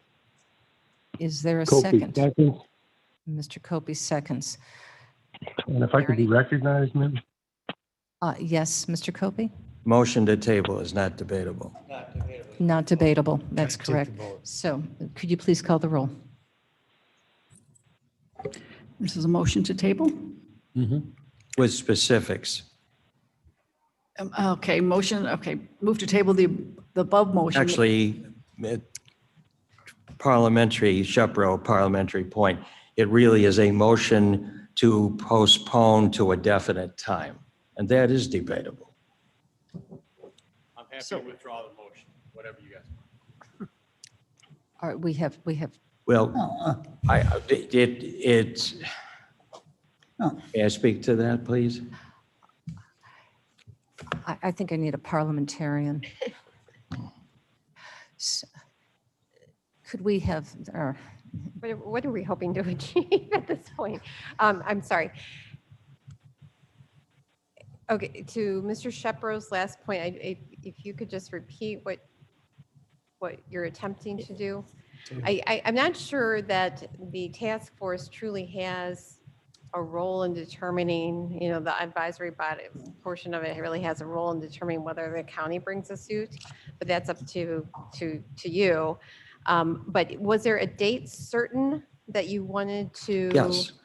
Yes, the purpose of the motion was to have it first evaluated by, since it's part of the redistricting process, and that was the purpose for which the task force is created, Admittedly, it has no authoritative decision-making process, but the essence of the intent of the motion was that I think the full board ought to see what the complaint covers and what it doesn't cover. And to that end, it was to postpone the consideration of the authorization to file the suit until the next county board meeting, which I believe is A week from today. week from today. Okay, so, So it's a motion to postpone to a date certain. okay, great. And then are you taking the task force portion out of that? Well, motion? for the purposes of this motion, I will take it out of that, although as part of the general discussion, I guess I would be interested in knowing why the task force meeting that was scheduled for this week has been canceled. But yes, my motion at this point is to postpone to a definite date, that being the regular county board meeting in May. And I'll ask if my seconder would concur in that revision. That was Mr. Copey. Copey concurs, yes, sir, thank you. So may we please have the vote? Okay, this is a motion to Miss- postpone. Madam Chairman, this is Alan. I don't believe, again, parliamentary procedure, please. Now that It's not a. I'm trying It's to a think motion. here. I it's think a the motion, to we can postpone, discuss. You can discuss. Okay. Now discuss, thank you. And table. you Okay, can't. So to It's a motion clarify, to postpone. Motion to postpone, Motion you can discuss. not to table. This is a motion to postpone. this is Alan, and the clarification I'm asking then is, Mr. Shepro, you're suggesting that the lawsuit be drawn up between now and next Tuesday, and maybe even a little sooner, so that we Or can at least see a draft, yes, Shepro. a draft, and then we'll see it and vote on it on next Tuesday. That's your suggestion. That's your Yes. suggestion, and what we're voting on. Thank you. Are there any other Copey, please. questions, Mr. Copey? Yeah, thank you, Madam Chair. Little water over the dam at this point, but originally the question was, and it may be pertinent to this current point of order, and that if my suspicions are founded, then we may have to retract and rescind some of these current motions. But in any event, are there any other counties that are pursuing this line of thought, this train of thought to where they are going to sue? And if there is it a possibility or a feasibility to engage in class action suits? Phil, could you speak to that, please? I know there are other counties that have discussed it. I don't know of any counties who have decided to go forward yet. If you join a bunch of counties, now you also create some logistical problems, let's say. At one time when I started, I thought DuPage would probably join with you. At this point, I'm not sure that's the case, not because I just don't think they've got there in a timely manner. And you are really talking about a very short time frame.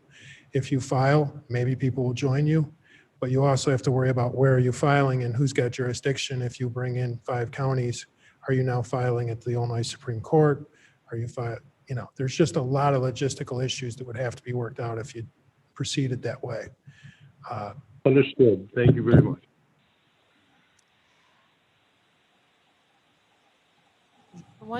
Yes, One parliamentary note I would comment on is, I believe in terms this is Mrs. Neerman. I apologize, Michelle Neerman.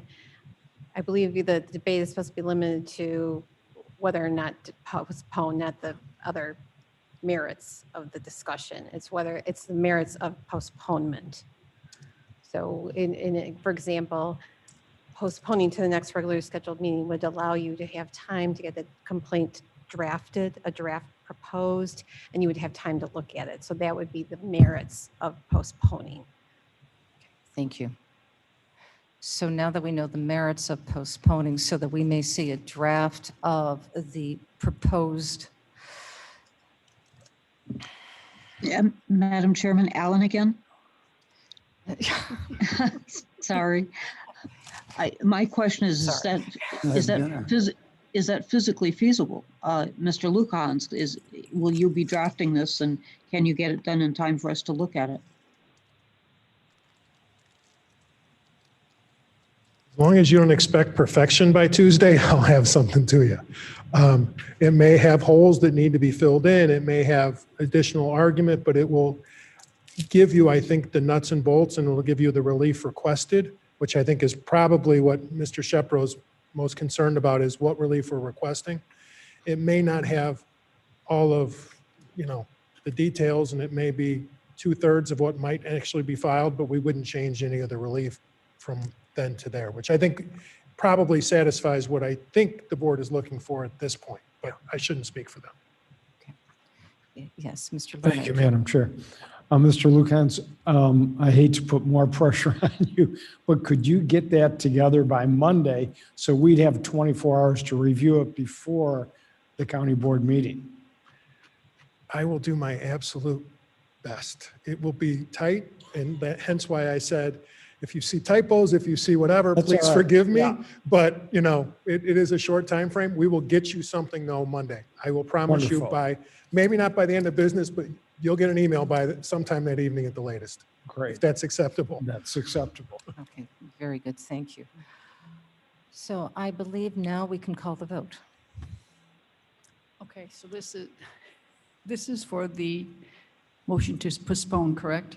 Then? Correct. All To, let's, To the motion to postpone To the next board meeting. the lawsuit, proposed lawsuit to May 11th, 2021. A clarification, postpone and draft. Okay. To postpone and receive a draft. All right. Alan? Alan, aye. Thank you. Bates? Bates, aye. Berman? Berman, no. Brown? Brown, yes. Ford? Ford, yes. Raz? Raz, yes. Gums? Comes, yes. Kenyon? Kenyon, yes. Caius? Caius, no. Copey? Opie, yes. Leonard? Leonard, yes. Lewis? Martin? Martin, yes. Molina? Molina, yes. Sanchez? Sanchez, yes. Shepro? Shepro, yes. Silva? Yes, Silva, yes. Strathman? Strathman, yes. Surgis? Burgess, yes. Tepe? Tepe? Tepe, yes. And Winicky?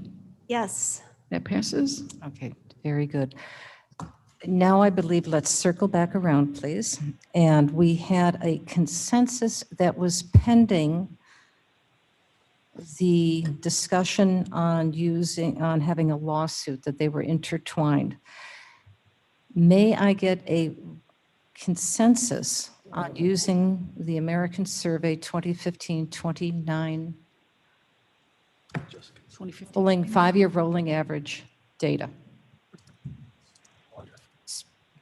We want it to be a speculative. That- This is, We, with the understanding that this is not the census data. I think I'd like to make a similar motion to postpone with the suggestion that a specific consensus be written out as to how this would fit in, because I do believe it is still interconnected with the lawsuit. So I would make that motion. You know what? Opie, second. Ken, you're gonna have to repeat that because I was getting Mr. Tepe out the door. It was Shepro moved to what? All right, I'm moving to postpone further consideration of the use of the ACS data until the county board meeting on May 11th, so that it may be considered in conjunction with the proposed complaint. Conjunction with the other. Or with, We in have conjunction a with the mo- other? With the, motion? with the lawsuit. Okay. And Kobe second that? Yes. Yes, Is- ma'am. Thank you. Is there any discussion on this? Bates, please. Yes, Ms. Bates? I would like to go to not postpone this because I feel like our lawyer will need to at least know that our intention is to use the ACS data so that he can move forward with the wording on our lawsuit. So I would like to move forward with consensus that we should use the ACS. I think that's the horse, and then the lawsuit is the cart. Got to put the horse before the cart. Yeah, there's a motion on the floor. Yes, everyone can vote no. If I could make a comment, though, is that until we receive consensus from the board on what data you would like us to use, the task force and the support for the task force cannot do its work because we don't know what data we can use to move forward, so that we will be losing approximately 1 week's worth of work. I just want to share that with you, and that is of concern because we are obviously in a tight deadline to be able to get to you and through the task force an appropriate map that you can vote upon, and that would be by July 13th. Thank you, Madam Chairman.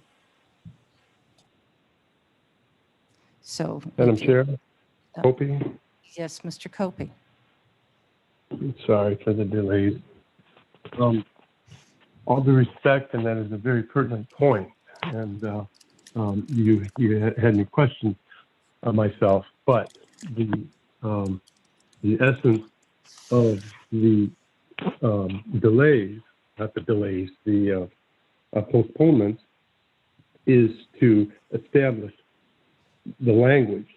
We all know that you can almost anticipate 100% we're going to be using the ACS data, and we could possibly proceed under that assumption and begin some other lateral work.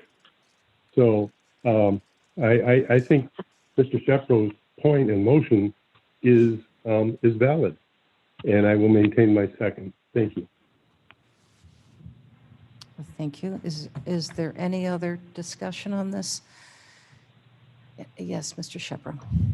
Well, one, the task force can't move ahead because its meeting was canceled and not rescheduled without explanation, and I am still hoping that we would get an explanation. And also at our last meeting, from the presentations by Mr. Fonestock and the people who have been designated to be the outside consultants, my understanding is that they have been moving forward and working with this data, and they don't need our approval to do that. They're already doing it, apparently. So I don't know that, and again, we're being asked to give a consensus based on a series of vague comments that are not all incorporated into a single document. So unless we are prepared to take a recess and somebody try to write that down, I would maintain that the best approach is to put this off. I don't think it slows anything down. I think the staff has understood what people are saying, and whether we call it a consensus or a motion or anything else, I think everybody is in general agreement that they can certainly look at that data and come back to us with some ideas. What I'm hearing is a consensus. Nope. So, is there any other? Alan? Yes, Ms. Allen. Can I ask Mr. Shepro to confirm then that Mr. Shepro, are you proposing to go ahead with the consensus today because everyone's already working? Or do you want to get the language in place for Tuesday? I'd like to get the language in place for Tuesday, but I'm not telling anybody on staff that they can't work on anything that they think they ought to be working on. I mean, that's micromanaging. But for the board to weigh in and say we have a consensus and we don't really know what that consensus is because we keep adding details to it, I think if we're going to do that, then I think it should be written down. And Can we I all a- know what we're consensusing to. May I ask who is writing up the consensus? Is that Mr. Lukahans or is that you? Who's that? No, we had a consensus on the agenda that, and then we wanted to incorporate the use of the lawsuit into that language. And now we have a motion to postpone we have an actual motion and not a consensus on the lawsuit, which is tied to the use of the ACS, if I can say just the ACS data as an acronym. So they are implicably, as to quote Mr. Shepro, tied together. So he wants to defer the consensus on using the ACS formal data until we see the lawsuit. And that is my understanding of the request.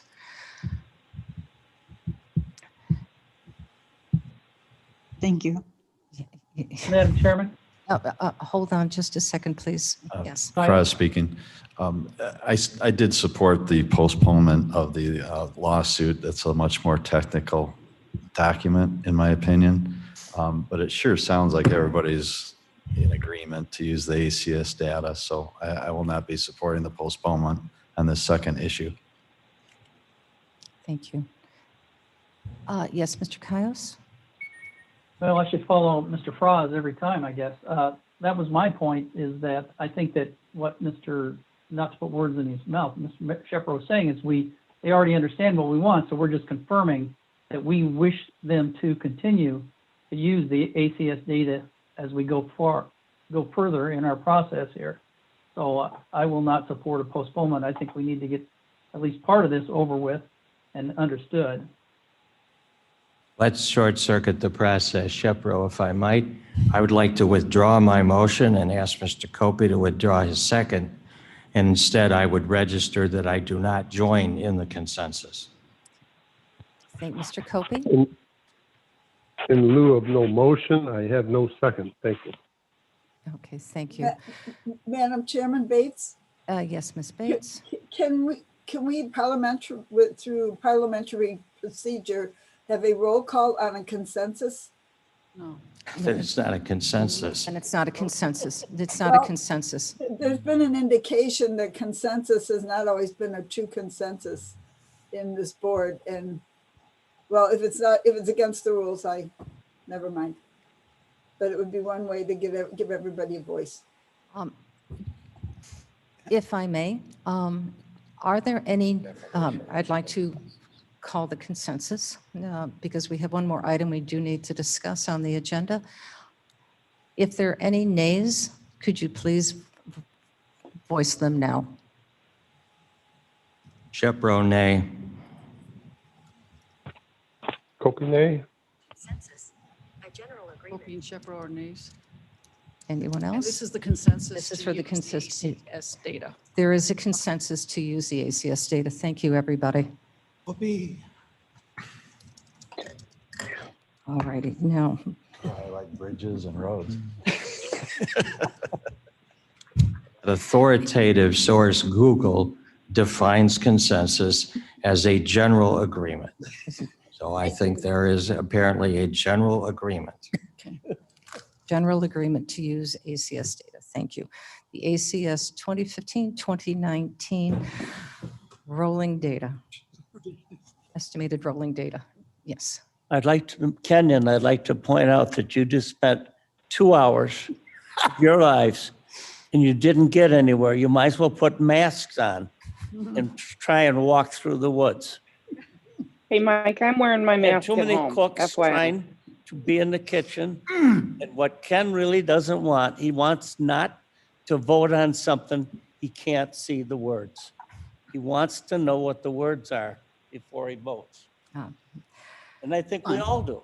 Well, Agree. And none of this discussion would happen if we didn't have a pandemic and we didn't have other things that happened, that we don't have the census data. This would not have been a discussion. But we do have one more item. May I have a motion and a second to discuss and potentially approve the resolution authoring a fiscal year 2021 budget adjustment to provide funding for the reapportionment committee? Berman moves. Bates moves. Oh, God. Second. So Berman And Ms. Bates. and Bates, okay. Oh, boy. All righty.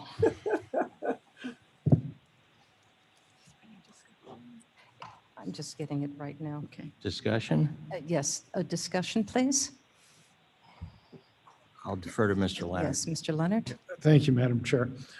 This resolution, I believe stipulates, I don't have it in front of me, but I read it earlier, up to $5,000 for community meetings. That's Not correct. to exceed. Okay. That is Thank you. accurate. And it was suggested earlier today that we'll consider having potentially up to 5 community meetings throughout the county. Is there any Copy, other please. questions? Mr. Copey? Yes, ma'am. Thank you. So where will the town hall meetings be held? They're going to be, I don't have the city yet, but they will be both on the northeast, the southeast areas, Tri-City area, in the Aurora area. I think that was 4. And then one more, Elburn, Midwest. Thank you. Thank you. If I may make a suggestion? Yes, of course. Thank you. The village of Huntley is within District 9, and it sounds like District 9 is going to be the biggest stakeholder in this process. And furthermore, District 9 has a huge retirement community of senior citizens, so it's demographically sensitive. And I was hoping that we could have a meeting, at least attempt to get a meeting at Del Webb. Thank you. Oh, a great suggestion. Thank you.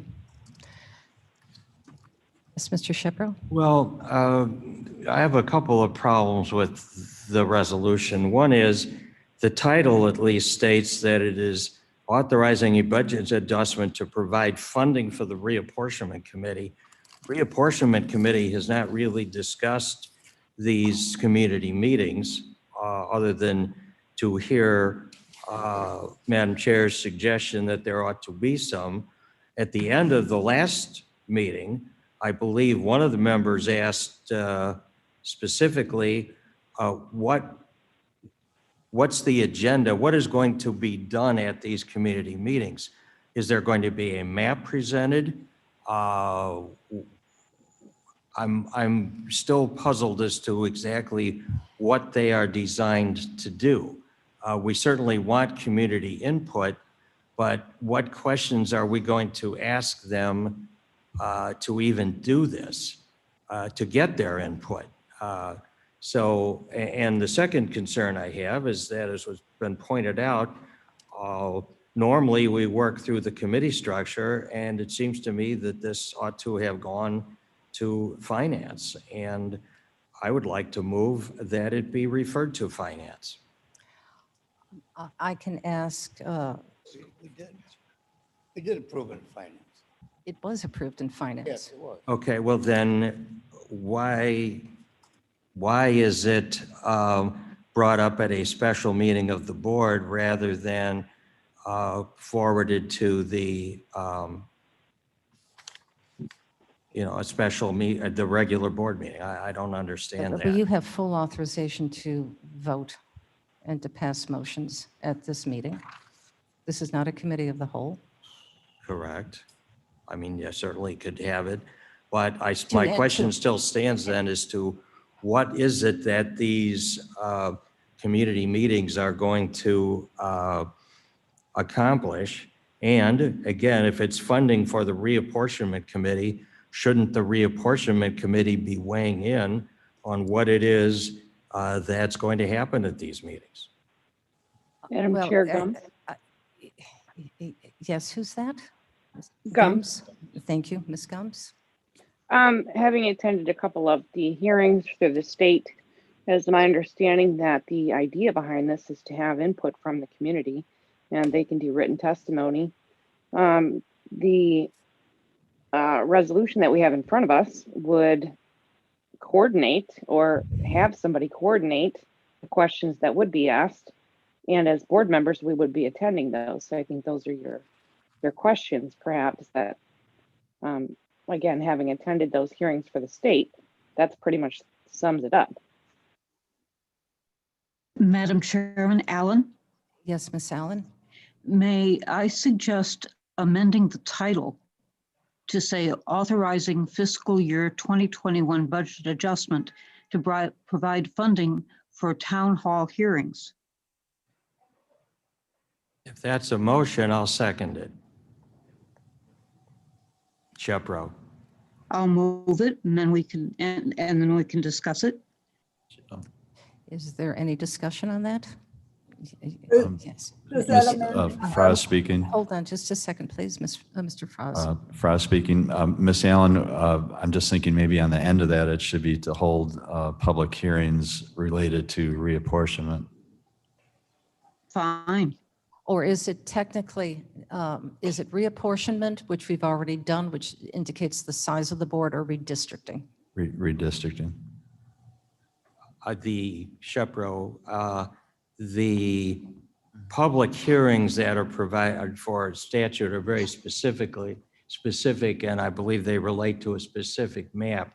So it seems to me it's more a matter of, as was suggested by the motion, and I think by Madam Chairman, that this is to gather community input and feedback, and not a public hearing in the sense of a transportation proposal or even a ultimate map. I think that would better convey, this would better convey the intent of what's being done. This is indeed about community input. I was trying to steer the resolution towards the public input as opposed to sending the money to the reapportionment committee, which is a different entity or a different reason to do it. And I don't mind the language at all as long as we're agreed on that. And it could go to exec. It can go to what? To, I'm sorry, didn't I? Exactly. Done. It doesn't have to go to Presently, my exec. understanding is that this would obviate the need to go to exec or the county board on May 11th, if approved. If it's approved today, that is accurate. And I will once again say that until the money is allocated for use, no work can be done. So. Madam Chairman, Bates, please. Yes, Ms. Bates. This is a question, is there a significant difference between a hearing and a town hall? Do we need to be? Yes, there is. So these will be town hall meetings, so maybe we should change the wording to town hall. Could you please read what there is a motion on the table to change the title of it? What I have is the resolution authorizing fiscal year 2021 budget adjustment to provide funding for town hall meetings relating to redistricting. That is correct. May we please have a vote on that? It's by Allen and second by Shepro. Oh, and I have, pardon me, but it mentions county board is to hold 4 town hall meetings. And you mentioned in discussion that there be 5. Could we revise that to I 5? think we'd have to do another motion within that, or can we wrap that up into the same Well, motion? as I understand it, sorry, Shepro, question is that the sum allocated would cover whatever, We could potentially say up to 5 town hall meetings. Give some Okay. flexibility. Up to 5. I don't know that that needs to be, this was a motion to amend the title. The title, that is accurate. I think, if I might suggest, is that I think the discussion of how many, if we think we need to have that level of detail, should be an amendment to the resolution itself. And if, that was Mrs. Allen's motion, but if she would accept a suggestion that we modify the motion to include also an amendment to the text of the resolution, that there would be up to 5, is that your number? Up to 5. Up to 5 of such meetings, then we'd only have to do 1 roll call. Miss Allen? And that's fine, except I think we're talking about 6. Northeast, Midtowns, Southeast, Aurora, the western area, and then Sun City. So if I may, we could say Of course. at least 4 town hall meetings, at least 4, at least 4. About as many as we can get. No more than. With a margin of No error less for than. the. More than 10. So this amendment includes not only retitling the resolution, but putting in the words in front of 4, at least 4 meetings. At least 4. And that's all in one amendment. That's, All right. That's great. Locked in here. That's perfectly valid. This Are is we the all Mike good? Kenyon dinner time amendment. Copy, please. Mr. Copey, yes. I'm sorry, if there's any consolation to this, Friday, Aurora just had a town hall in regards to this issue. So I don't know if it pertained to the county board district per se, or how much of that, but, you know, it may be redundant, so you can perhaps count that one out. I don't know. That was, I attended that one, and it was a completely different discussion. If it is that was just dealing with state issues, with state redistricting, not on the county level. Okay, thank you for that clarification. You can never have too much public input. So we may. Alan, Yes, Alan Ms. is fine. Alan is fine with the change to the title as Celeste read it, and then up to 4 town hall meetings. And does Mr. Shepro second that as well? Yes. I thought it was at least. At least 4. At least 4. Or at least, correct. The county board to hold at least 4 town hall meetings Oh, boy. Perfect. of May and June. So, You have to wear something special.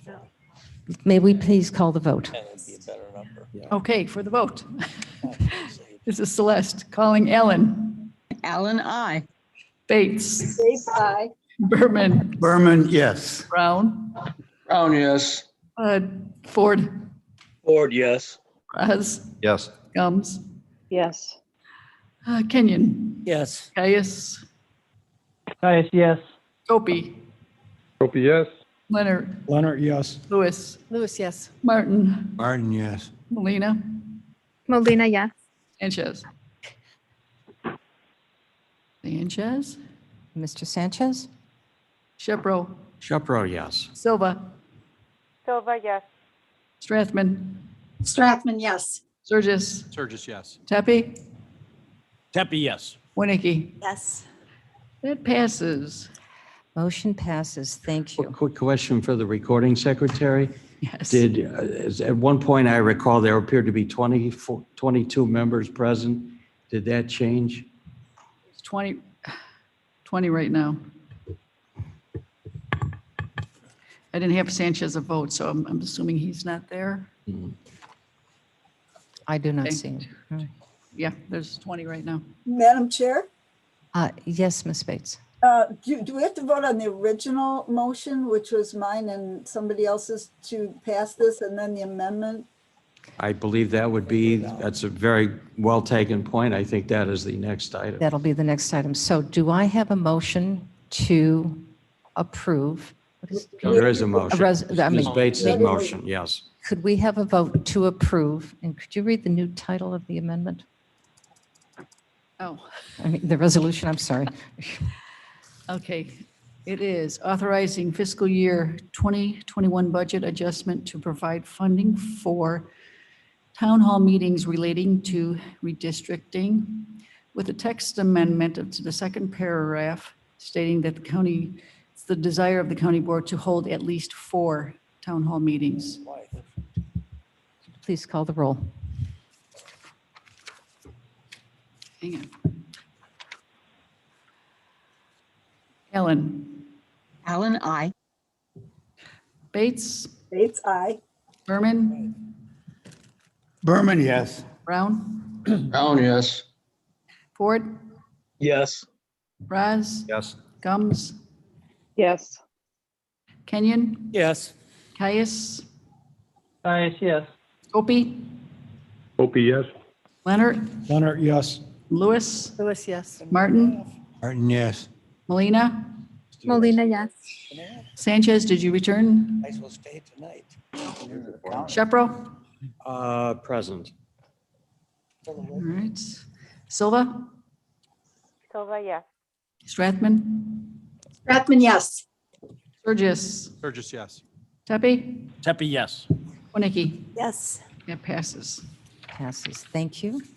I see no need for an executive session. May I please have a motion to adjourn to moved. May 11th, Kenyon moves to 2021? adjourn. Elegant. It's only 2.5 hours. Ah, Could have been 3. Mr. Berman, I'll have you as second. yes. All in favor? Aye. Aye. Opposed? Aye. Aye. I'm telling your wife that you didn't want to go home. The motion, we are adjourned. I'll see you tomorrow morning at 9 a.m. Thank you, Madam Chairman. And Oh, all. good. Yeah. Good. Have a good evening.